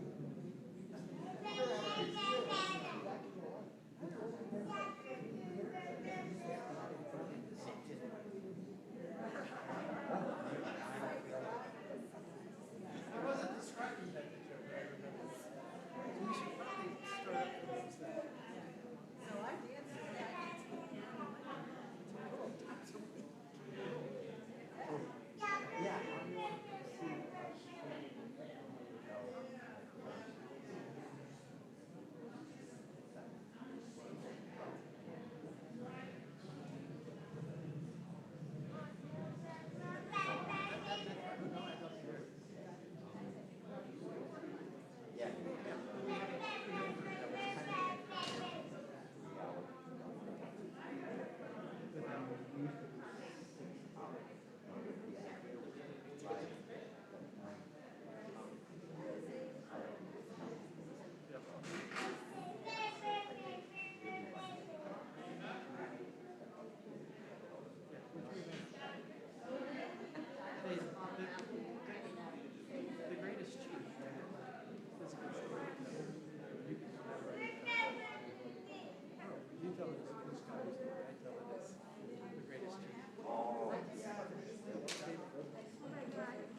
let me do one.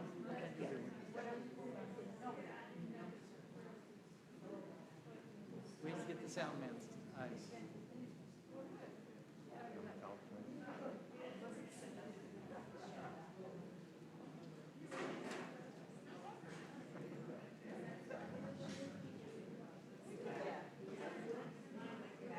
Huh? I'm waiting for a microphone to work. First you got to get, there we go. So we're going to do a few more stories if people come settle, and I know Mary is going to offer a story, so she's going to do one. Bing! Yeah. So this story is called The Greatest Chief. There's one version that's a Gluskabi story, but I tell it slightly differently. I'm going to give a moment for people to settle in, because they are settling, mostly settling this way. So there was a wonderful chief, and he led his land and his village, and it was a long, peaceful time. And just like Bear, he was very full of himself. He said, I am the greatest chief. And many of the people in the village, they said, you are the greatest chief. We have prospered. We have had plenty of food. We have grown. Our population of this village has grown. We have not been at war with surrounding areas. You are such a great chief. And they were all praising what a wonderful man he was. Except for this one woman. As he was walking around, he says, oh, you are such a wonderful, powerful chief, but there is a chief who lives in my wigwam with me who is much stronger and more powerful than any chief that has ever been that I know of on this planet. And the chief was like, there is a chief? Another chief in this village? This chief, this chief, he will bring you to your knees. He is such a strong chief. There's nobody who can really control him, but he's very loving and good-hearted. I need to meet this chief. And tomorrow morning at sunrise, we should meet each other. And I would like to have a challenge with this chief as to which of us is the strongest and most powerful and the greatest chief. The woman, she was kind of laughing, said, you would like to challenge this chief. No, I would like to. Can you arrange that this chief, can I meet them tomorrow around sunrise? Why, of course that can be arranged. Come to my wigwam at sunrise tomorrow, and you can meet that chief. And so this chief went out to prepare himself. He did a sweat lodge to make all of his energy really strong, to purify himself, to be pure of heart, to make sure he's coming with all the best intentions, to be prepared. He did the sweat lodge and then slept that night, and in the morning got up and put on his finest beaded jewelry, his most powerful clothing, all of the items that he carried with him that made him feel the strongest and the most powerful and the grandest. And he came and he scratched on the flap of the wigwam, because that's the way you knock. And the door opened up, and he looked in, and there was the woman, and beside her was a little baby. And he looked around behind, and he only saw the woman and the little baby. And he's like, where is this greatest chief? And she says, right here. This chief, that's just a baby. And the baby started to cry when he got loud. And the woman, she stepped back and said, you wanted a challenge, and left him with the baby. And the baby started to cry louder. well, the chief was getting nervous. He got down and he took one of his necklaces and he started dangling it in front of her. And the baby took that necklace and threw it over into the corner. And well, he took another thing and he was playing and grabbing, and pretty soon the baby was crawling over and ripped off some other parts that he was wearing, this beautiful beaded piece around his neck. It was scattered in another corner, and one of the strings broke and the beads scattered about. And he was there, and pretty soon the baby was crawling upon him, and the baby was crying, and he was bouncing the baby. And after a while, he's laying down on his back, and the baby is kind of jumping up and down on him, and and the baby keeps crying, and he keeps bouncing the baby, and then the baby started to goo, goo, goo, goo, goo, goo, and quit crying. And the woman looked at the chief and went, "That's the baby's victory cry." Goo, goo, goo, goo, goo. And that's the story of the greatest chief.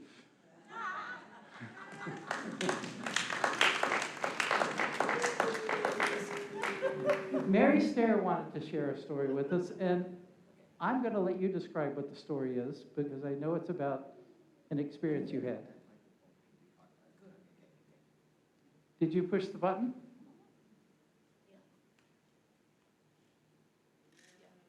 I'm gonna get the stool.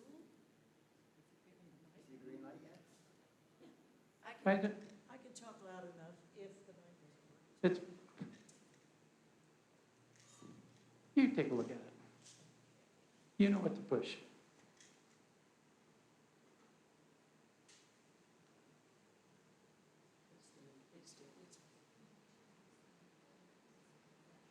Okay, it'll be fine. Oh, there it is. Right. It's not there. It's working. Thank you. You want it right. Thanks, Michelle. She told me that this was being broadcast. It's being recorded. That's the loose one. So, can you hear me? Can you hear me? Okay, good. Do you want that down at all? Are you good? You mean? Yeah. I'm good. Is it good? Is it good here? Okay. It's good. I want to take you with me to northern Arizona, the first week of August, way up in the northeast corner. We've just turned right from Tuba City, which is east of Flagstaff and the Grand Canyon. And we're headed on Arizona Highway 264 to Shungopavi, which is the tribal center of the Hopi people. And this is a Hopi scarf. I needed to wear it. I've been working with Bob, my boss, in Phoenix, and it's been dreadful. And when I open the window as we turn right towards Shungopavi, the air is totally different. It's clean and clear. I smell sage. I hear a dog barking somewhere in the distance. I keep the window down. The sky is actually blue, not bleached from all that sun and heat. I'd been wanting to go here since summer school, when I'd met some Hopi women and I'd started reading, but coming from this part of the world, I didn't really know much about these people except I needed to. So we had the last room at the Hopi Cultural Center. They have a museum, a motel, a restaurant on Second Mesa. Unfortunately, we have the last room and it has one bed. And my boss is the kind of guy who has been for 7 years training to be a Jesuit, then he gets to be a dropout, then he spends the next 3 or 4 years learning how to be a clinical psychologist. Meanwhile, those same 11, 12 years, I've had a divorce, I've lived as a single parent, and I've gotten married again. We've been doing really different kinds of things, so I don't want to negotiate sharing the one bed with this guy. So fast forward, it's not an easy night, but I get up first and I leave him snoring in the room, and I go downstairs, and on our way to the fry bread I look out from Second Mesa at over 6,000 feet, and everything is beige or gray, rocks, low bushes, not a tree in sight. I live here. So I go into the Cultural Center Museum, and I'm the only one there. So I go to what I know, which have to do with clay pots. You see these kinds of bold designs.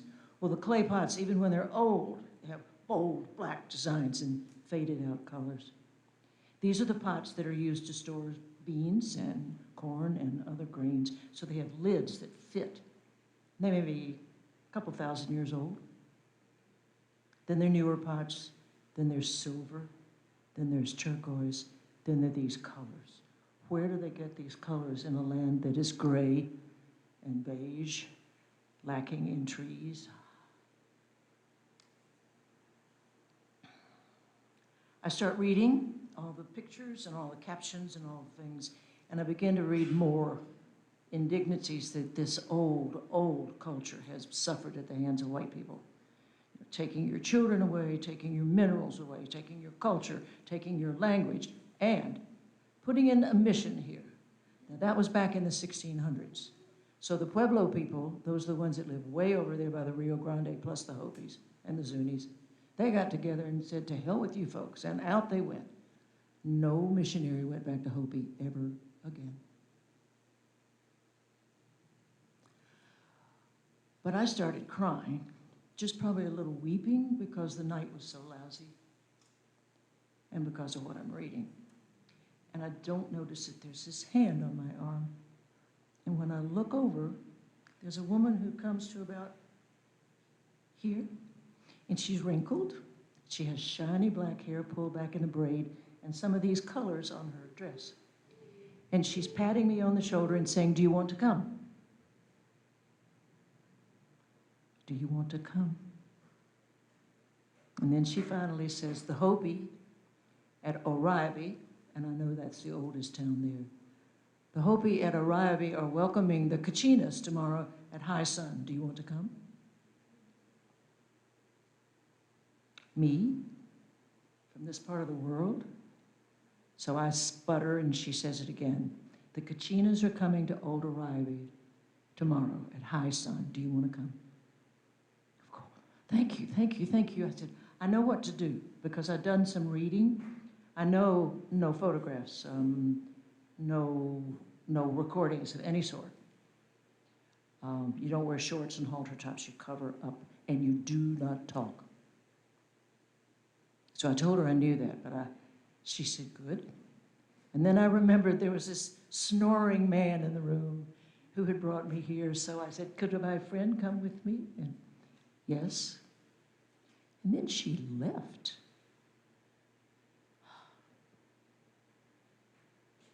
When I told Bob later in the morning, he had to sit down. And we had to rearrange our whole day to get provisions because at over 6,000 feet in the noonday sun in August, it's a little dangerous to stand outside forever and ever. So we did. And I got to snoop around a few places. I actually did get to see a garden. If you're familiar with the Three Sisters, do you know what I mean by the Three Sisters? These are the people that originated it. These are the people, their ancestors are the people who were at Chaco and Mesa Verde. They're really old people. So I did see the Three Sisters with the corn up and the beans trailing around it in these many, many, many squash leaves. There were many plants out there. I was glad to see there was color and food tucked away. Good night's sleep, thank goodness. Good meal, pack up the car, went on Sunday, high noon, we were late. Flat out late. But it was a wonderful scene because at Oribe, as in a couple of the other cities that are old, and a few of the Pueblo tribes have this same look. They have a central plaza, no telling how old it is. This village has been inhabited for over 1,000 years. So there's a ground floor building, and then often there's a second floor, stepped back, set back. And then sometimes there's a third floor, also set back. The design of which requires a ladder. So it's very picturesque with these 1, 2, 3, and ladders. What's also clever is that the sun doesn't penetrate the building in the heat. The sun penetrates in the winter to give warmth. And you can see that also at Chaco, particularly at Mesa Verde. So, up on these tiered rooftops are kids. I mean, there were over 300 people there. I don't know how, I couldn't count between kids and old folks in the middle ones. But the kids are up there. And then as I get closer to the plaza, walking now, I see that what little shade there is in this step back, it's already taken by all the older people. And some of them have umbrellas. And everybody is dressed up. Now you've got shiny black hair to start with, looking beautiful. And then suddenly you've got all the squash blossom necklaces on and all the bracelets and rings, men and women, concha belts with these big silver buckles on them, and these colors. I mean, it's just absolutely gorgeous. And they are totally quiet, waiting for the cachinas. And we wait forever, forever. I go back to the car a couple of times to lie down in the shade of the car, to get some more water, to wonder how much longer we're going to be standing, because I'm up against this building, you know, my ass is against the building, and then my shoulders go back, and then I get about that much shade. That's it. Stand up straight, get shade. But when I come back, I think I'm remembering this right, when I come back from the car over this way, and the plaza is this way, and it stretches out in front, and it's totally surrounded by these 1, 2, 3-story buildings. I hear something.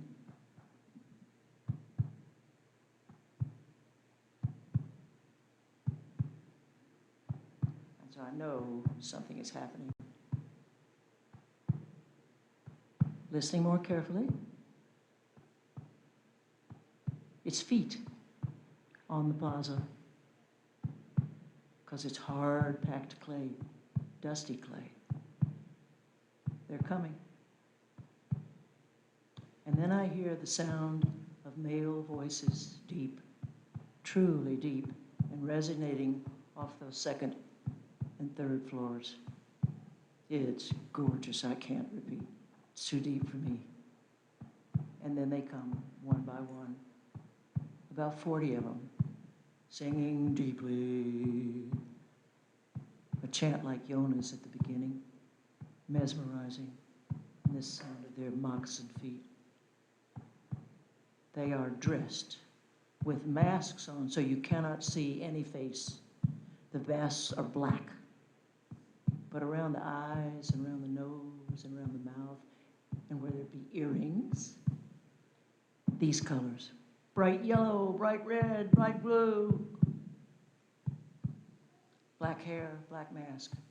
Can't see a face at all. But you can see bare chests, bare arms. And I look and say, oh, these are young men, but they're also old men here, and there are over 40 of them. And their voices are so deep and beautiful. They've got on these long, tanned hides like skirts with black belts and silver studs to hold them on. And those skirts, that's not the right word, but are decorated on the bottom, and they're all different. It's like each one of them did their own. And each arm or leg seems to have the same sort of dressing. A turtle shell, a frond of something green, a fish, a snakeskin, a feather. And I'm looking and looking and finally think, oh my gosh, they're dancing for the nations of the earth, for the ones that crawl, the ones that fly, the ones that swim. That's what they're here for. They make a big circle in the plaza, keep up the feet, keep up these deep voices, and everybody is totally quiet. These are the cachinas. And this is their last dance before they go home to the San Francisco peaks, which are that way, above Flagstaff.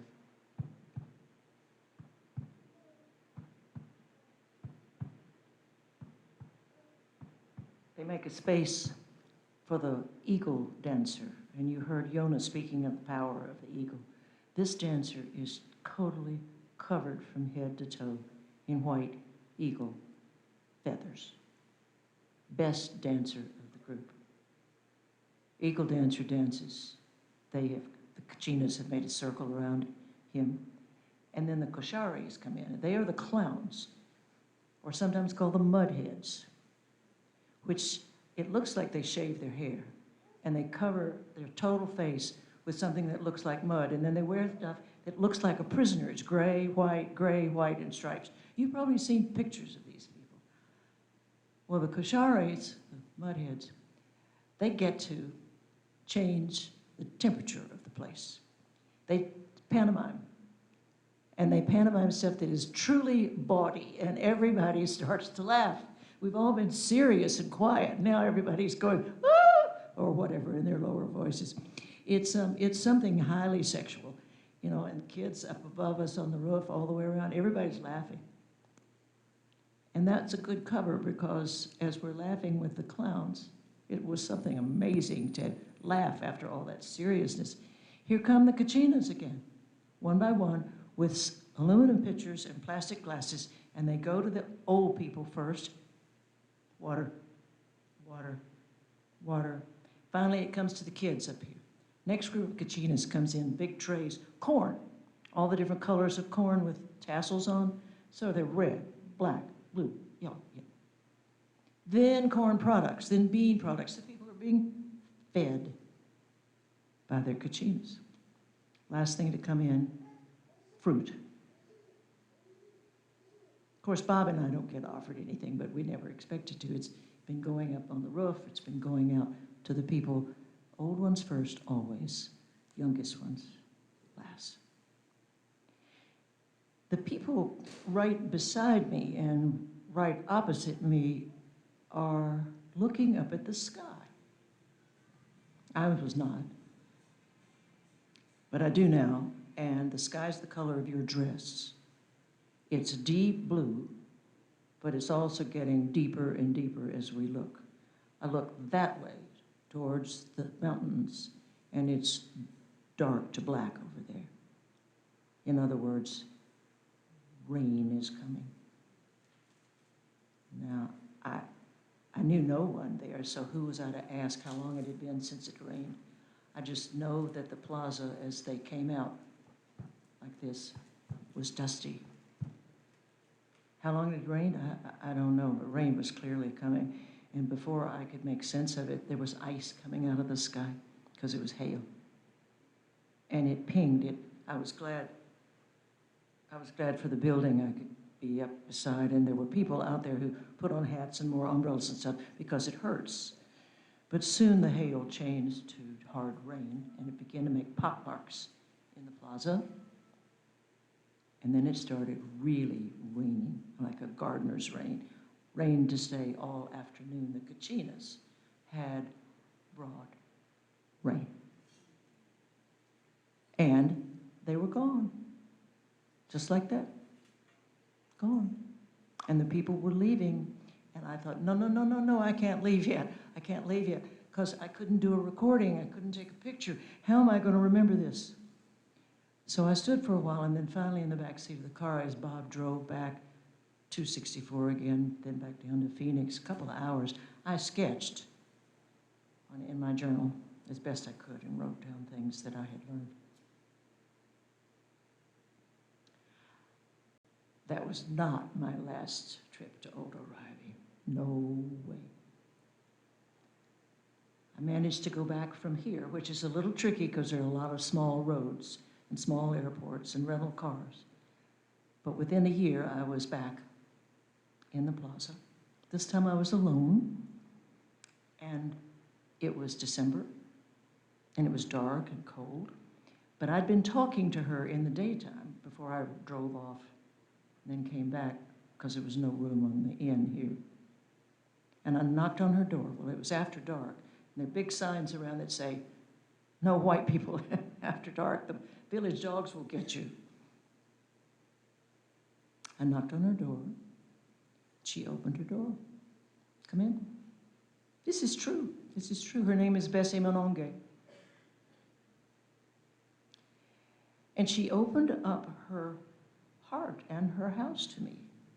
And that was one of several visits where she also said, this bed is yours. The next room was the sleeping room. Her cottage was over here. Her cot was over here. My cot was there. It was her mom's bed.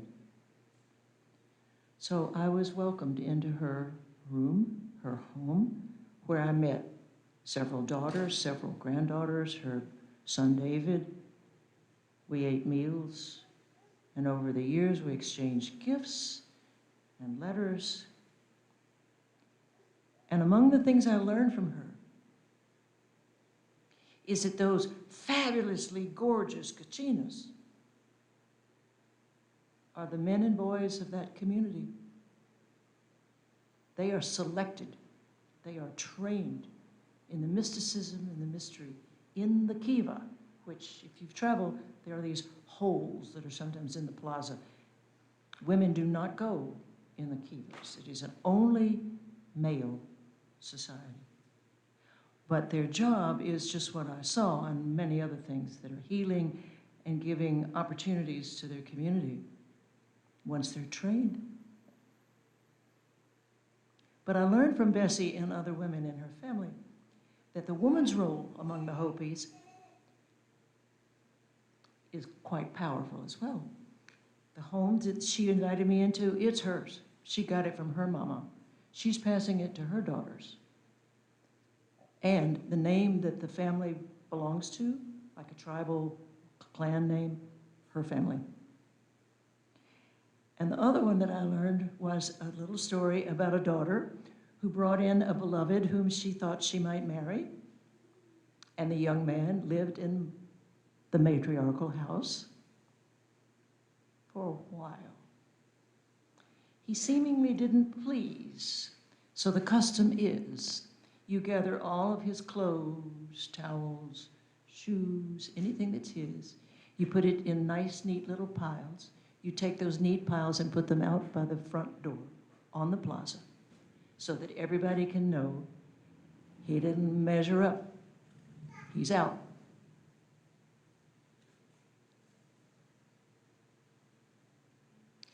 The last piece I wanted to say, and I was doing this with my daughter, whom I took there with me on my last visit.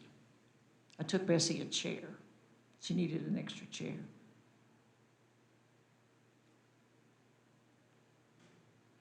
What I realized I wanted to say is that coming from this part of the world, I didn't come from that strong matriarchal tradition. Some of you maybe do, or some of you men may know that in your own family systems. I didn't. But it gave me a sense that, like Bessie, I could learn to keep my heart open, which is kind of dangerous. But at the same time, you trust this deeper knowing. So when you trust, you can open, you can do more. When you don't trust, just like those piles of things by the plaza door. And it's to her and to living like that that I said yes when David said, you want to tell a story? And I said, I got one. And it's dedicated to Bessie Mononge. And I believe her son David still has a shop on 264, right outside Old Arriving. Thank you.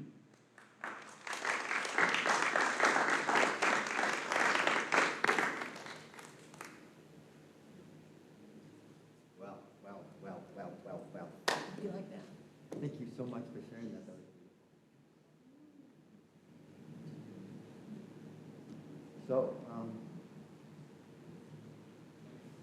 I'm just going to leave it green for a little bit, so I might bring it back in later. Is this working now? So, I'd like to share another tale with you, but I'm hoping some more of you might be interested in coming up and sharing something of your own. You would like, great. So right after me, would you both do you? And I think he's one of the Asheville storytellers. You're very welcome. I had several Native American mentors for for storytellers. I actually have lots of mentors for storytelling. If you want to be a good storyteller, the best thing to do is listen to stories. The more stories that you hear from people, the more things you have that you can bring into yourself, makes it easier to tell. And one of those storytellers that was my mentor when I was younger, his name was Kevin Locke, and he was one of the Dakota Sioux.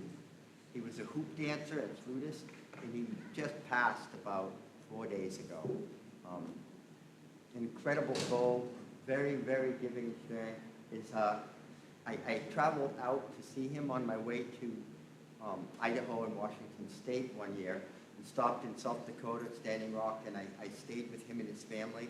His mother made us wild rice. It's something I'll never forget. And I had this question for him by the time I got there. It had been my first time crossing the country. I'd been up and down the East Coast plenty of times, but across to the West, that's something I hadn't done. And as I crossed the country, I just kept coming to these battlefields where the Euros had taken the lives of Native Americans occasionally, where Native Americans had taken the lives of Euros. But I mean, it was basically one battlefield after another.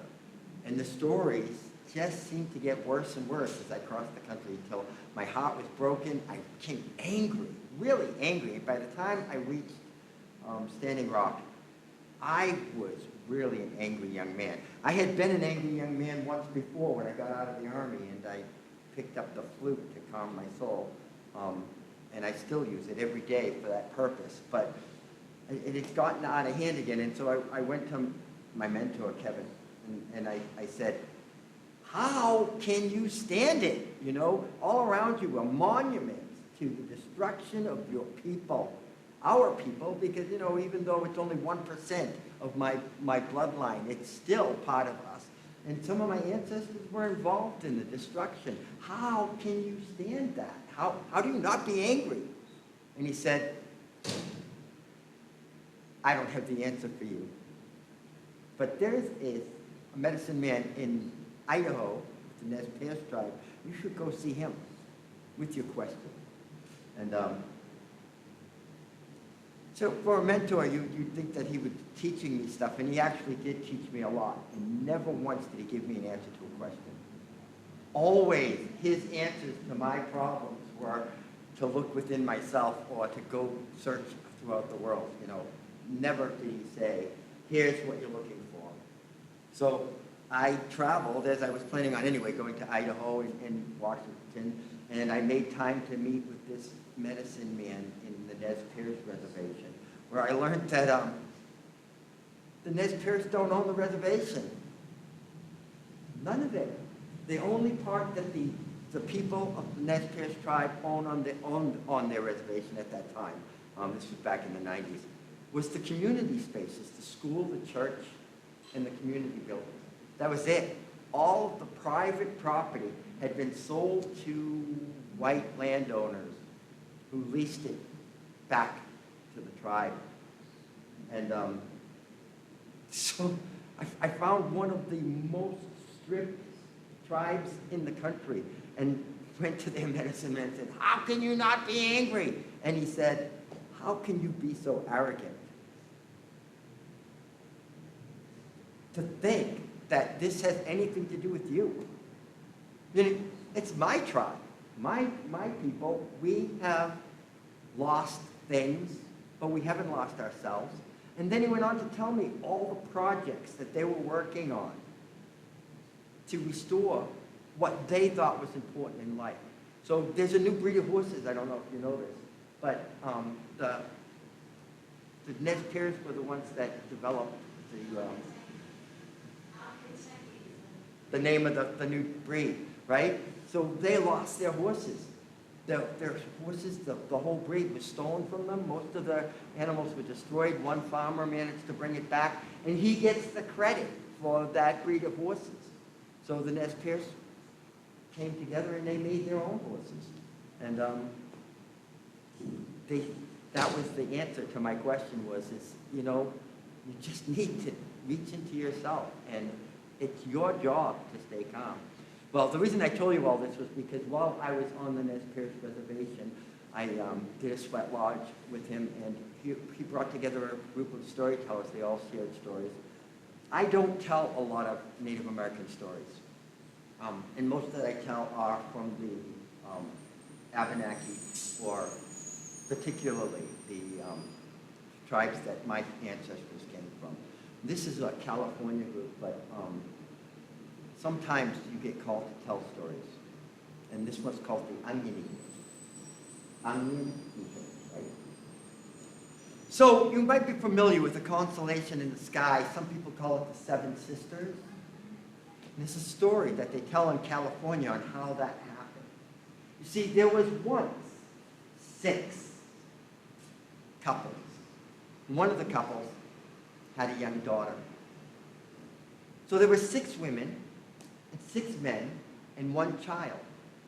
And they moved through the land trying to harvest either food, the women harvested plants, and the men harvested the animals. And they'd make villages as they passed through. And they came to this new place, and they set up a camp. And the 6 men went out to go hunting, and the 6 women went to explore these new lands. And as they were walking through the hills, they found this plant. It was different than most of the other plants. It all came out of a central core, and it grew these thick leaves from that one place. And when they brushed up against the leaves, it had this pungent smell. It's really, really strong. And so one of the women broke off a bit of the leaf, and she put it in her mouth, and the flavor was incredible. She, of course, shared it with the other women, and the women, they started eating, and they gathered enough of these leaves to bring back, and they thought, this is not close to our camp, and this is a delicious food. We should bring some of it back and plant it near our home. And so they started digging into the ground, and they found the root was a round ball. And in handling that ball, they tore a little of the paper, and the smell came out from that root even stronger than it had from those leaves. So they tasted the root, and it was far stronger, almost too strong to eat like it was, and they thought, this will make a great soup. And so they gathered a bunch of the roots up. Some they tried to protect as much as possible so they could plant it around their homes, and they brought it back, and they started to make a stew, just expecting the men to bring back some meat, but they had a little in the camp. They made this huge pot of stew, and it's cooking and cooking, and the odor is going up. Well, the men had gone out hunting that morning, and they hadn't seen a thing, hadn't shot anything, certainly. Their bows and arrows, the arrows had been left in their seats. They saw nothing at all. And they'd walked and walked and walked, and they were tired and grumpy, and they just wanted to go home and eat. And when they start coming into the encampment, they smell the smell. I don't know, maybe they were hangry. Maybe they were just angry because they hadn't eaten in so long, but they didn't recognize the smell, and it didn't smell good to them. And they said, what is going on here? What is this odor? It's disgusting. The woman said, oh, you have to taste it. It's wonderful. They went, taste it? This is the worst smell we've ever smelled in our lives. Get it out of here. We'll eat something else. Well, the woman said, you'll make it yourself then, because this is what we're eating. And what started out was an argument that ended up seriously bad, because the men went into the wigwams, and they wouldn't let the women in that night. The women had to sleep outside, and the next morning those women were a little aggravated at the men. And the men were still aggravated at the women. They said, we're going off hunting again, and don't cook any more of that disgusting vegetable again. But the women, having developed a great taste for those onions, they cooked up another batch of onions. Well, the men had gone out hunting, and again, they saw nothing. They got nothing. They came back even angrier than they had been the day before. And this time, they said, you know what it is? It's the smell of you cooking these onions that are driving the animals away. You cannot cook this anymore. Do not make any more onions. And the women, they just closed their ears to that. And the men, of course, closed the wigwams to them, and they had to spend another night outside. And as the men left to go hunting again, they said, "We forbid you to cook onions in this camp again." And they left. And the women said, "Wow, we're never cooking onions here in this camp again, because we're leaving now. If those men treat us like that, we should just go." And so the 6 women took that little girl and they headed off into the hills. Well, the men hadn't gone very far before they were kind of sorry about what they had said. And they headed back to the village, and when they got there, the fire was out. And so they followed the track, and they followed after the women. They were afraid they were leaving them if they were right. And they followed the women up into the hills, following the tracks. And when they were coming up this hill, they saw the women silhouettes up on the hill, and the women saw the men down below. And the women said, "We're not going back with them. We're not going to deal with that. We need to get away." And so they combed their hairs, and they took the hairs that they combed out, and they braided them together, and they created this rope. And they began to sing, and as they sang, that rope rose up into the sky. And the women took a hold of the rope, and they began to climb, still singing, climbing to the sky. Well, the men saw the women climbing up this rope, and they began to run. They ran up the hill as quick as they could. The women had a good head start, but the rope went all the way to the ground. And so the men grabbed a hold of the rope, and they couldn't pull it out of the sky. They began climbing up after the women. And the women, looking down, thought, "Oh no, those men are not going to get us. They're not going to bring us back to the village. We're not going to put up with them anymore." And finally, the last of the 6 women cut the hair rope behind her, and they climbed into the sky. And they became the 7 sisters, the 6 women and that young daughter, which is why some people say that it's hard to see that 7th star, because it's so small. Well, the men, Great Spirit didn't let them crash to the earth. He blew them off someplace else where they're another constellation. I'm not really sure what one that was, but there's the story of the onion eaters and where the 7 sisters came from. I hope you enjoyed that.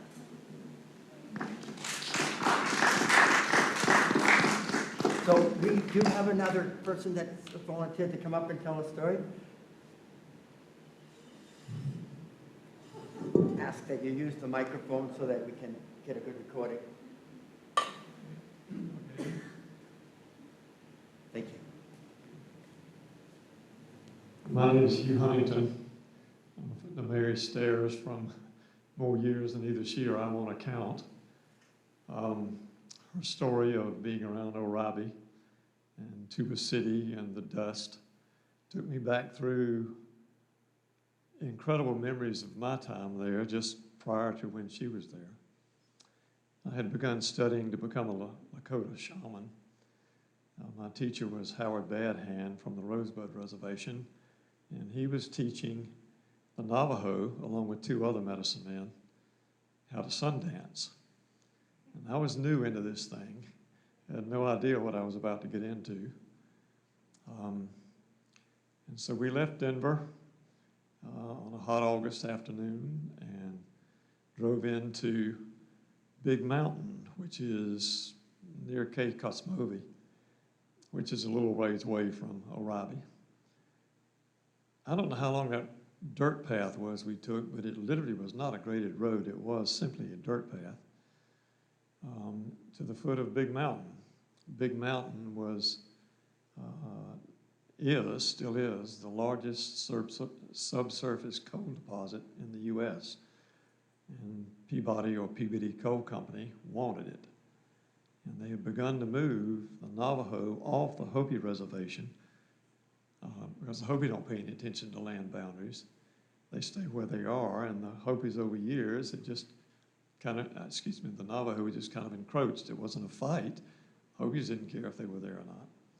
But they needed to be moved off in order to get the legalization to purchase the mine. So we drive down this dirt road with dust everywhere. I'm riding in this Suburban with 5 other people, or 4 other And we finally arrive at the entrance to this Sundance.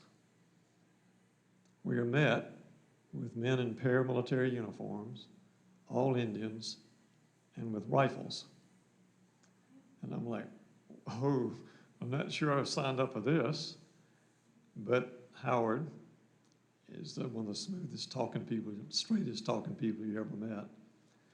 And Howard said, no, I'm one of the leaders of the Sundance, and I'm bringing these people with me. So he has his wife, who's Cherokee, and 3 other people, and we go in. A big argument begins to pursue among the 2 other medicine men about whether or not white people are going to be allowed to be in there or not. And so the agreement was that we could stay, but we had to go to a hill about, I don't remember now the distance, but 150, 200 yards away. Later that afternoon, they got in got in an argument about something else.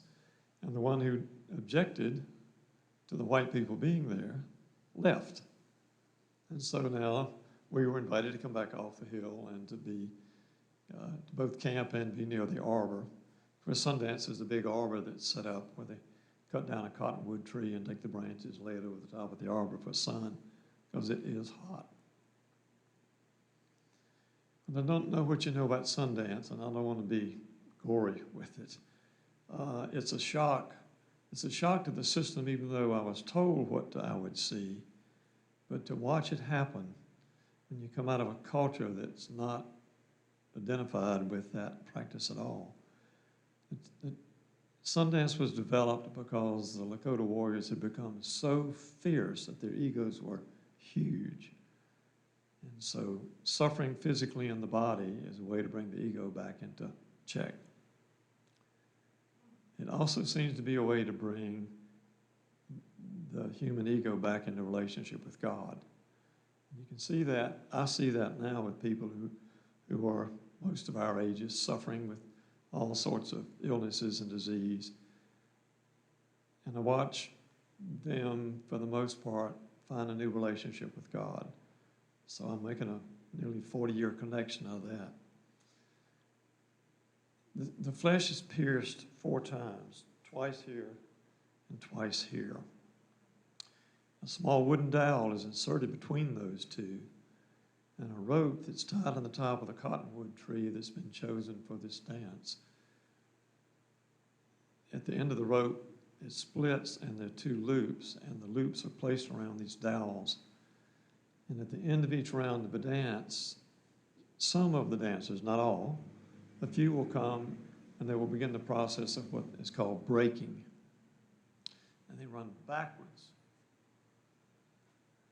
until the rope is taut and the flesh breaks. And sometimes it takes a number of times running backwards. Well, I'm trying to get used to all this and just watching. The reason the Sundance was brought back by Crow Dog, he was a very old man. I met him one time, more to observe him than literally met him or spent time with him. But he and another old shaman said, to heck with these U.S. laws, we're going to dance. And it's become a way to bring back, through the physical body and the ego, back into a sense of self-perception of worthwhile, because we've taught them they're not. Well, an interesting piece of the story is that, if you're familiar with the Second Battle of Wounded Knee, Leonard Pelletier, of course, was in jail, and it'll come to me in a minute. I'm forgetting the name of the second guy. He had pierced a lot, to the point where he was piercing on his back. And he chose to drag cattle skulls around the arbor. And he went around a number of times, and his flesh didn't break. So they put small children on the cattle skulls. And they kept adding kids, and he kept going around. And finally, they had so many kids there that he couldn't pull it. So they took him by the arms and pulled him forward.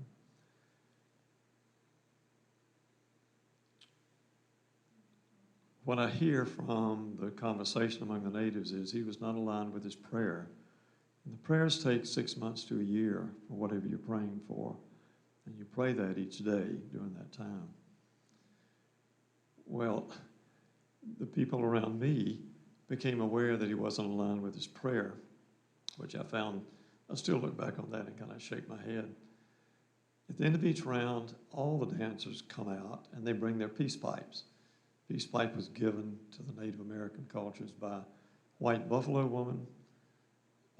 calf woman, who said the peace pipe is for all peoples. So Howard calls me to come out to be one of there were probably 8 or 10 of us for this particular round. So I'm standing there, and who should line up across from me but Russell Means. Russell was one of the 3 big names and he looks at Howard, and in Lakota says something I don't understand, but I later learned was, I'm not giving my pipe to any white man. So Howard, in his really cool way, says, Hugh, would you step back? So I step back. And he takes this little Navajo woman, and some of the women there are really small, and he puts her in my place, and then motions for me to step over. That was when I hear the talk. He's not in alignment with his prayer. And supposedly the harder you break, the more unaligned you are with your prayer. Or to say it the other way, the quicker you break, the more aligned you are with your prayer. Well, I couldn't really understand for a good week or 10 days what I had really seen in those 4 days. It's so disoriented. It was so disorienting to have come from a traditional Christian background culture. But I want to finish this by telling you what began there. I decided while I was there I wanted to learn how to track, and that had been an interest of mine for a while anyway. I'd studied with Tom Brown and a few other people, and so I wanted to learn how to track, so I went back about a month later, and I asked this prosperous Navajo man who had a farm and big tractors, I said, who can teach me to track? And he sends me down the road to Mary Smith, who Mary Stair eventually met. And Mary was a really interesting woman. To keep the story short, I said, what can I offer you? And many Native Americans will point with their nose, and she says, firewood needs splitting. There's a big stack of firewood, big stack of logs. So I spent the afternoon, probably 2.5 hours splitting firewood. We agreed she would show me the next morning. And so the next morning, I'm up and about. I slept out next to where she kept her sheep in a big pen. Slept in the back of my truck. And next morning, she invited me in, and she had one bed. It was like an army cot, the springs kind of thing on each end of the bed frame. And one small table, a wood stove, 2 chairs, and a bookshelf that was about that long. And that was all that was in the wooden hogan. And so she said, so you want to learn how to track? And I said, yes, please. And she points with her nose again and said, that book, Only Way I Know How to Teach You, it's a book about the Dene. The Navajo call themselves Dene. We got the Navajo off the Spanish. So that was the end of my tracking. But I had learned that there were some lawyers at the Sundance who were organizing, trying to break this thing of Peabody Coal Company getting this big mountain coal deposit. And they had moved the Navajo off the Hopi land. They put them into a village with our tax dollars that had no running water, no sewers, and a traditional house. Well, obviously nobody was there. They'd moved a bunch of them into Flagstaff. And they didn't know how to keep the gas turned on, how to keep the power turned on, because it was just not within their whole rhythm. So I thought, okay, I'll stop down in Flagstaff and I'll help these people. So I licked stamps and mailed envelopes and stuff for a day. I got home, and I was living in Charlotte at the time, and I learned that one of our congressmen was going to be making a presentation at my old high school. So I thought, okay, I'll go see what he has to say. And he asked some questions at the end. And after a few questions, I raised my hand and asked him if he knew about whatever the congressional bill number was, where they were moving a Navajo off the reservation into Flagstaff. He said, no, I don't know anything about that. And I made a comment about how much money had been wasted. And he said, would you stick around afterwards? I said, sure. So he shook a few hands and then we talked. And he said, tell me more about this. And what he said then was, I'm going to go back to Washington next week and I'm going to start checking into this. And so Christmas time rolls around and I had an avocation from a farm I owned up on the Virginia border growing Christmas trees. So I've got a Christmas tree lot on my family's hardware store. And in walks the congressman. And I said to him, sir, I'm Hugh Huntington. I'm the guy who spoke to you about Bill, whatever it was, moving the Navajo. And he said, I'm so glad you told me that. So I went back and checked on it. Another senator and I holding a hearing in January. And it came out in the Charlotte Observer about 3 weeks later that he had shut the whole process down. No more moving the Navajo, no more spending money on the process.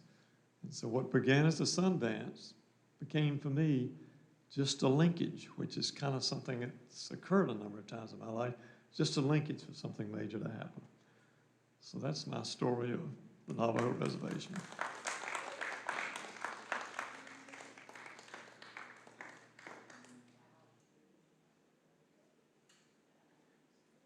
Let me check in with what your energy is. How many more stories you got ears for? You getting worn out? You done? Yeah. I want to thank you for coming. So much. So much, so much. And the money that was made from today is being split between supporting Jubilee and being split. Half of it is heading, as I say, Yona knows where it needs to go in Cherokee. He was talking about different spots. So it's heading out to Cherokee to support what it can support out there. So thank you. And I think there was a list out there if you're wanting to know more about stories and story events. We will definitely keep in touch with you. So thank you for coming today.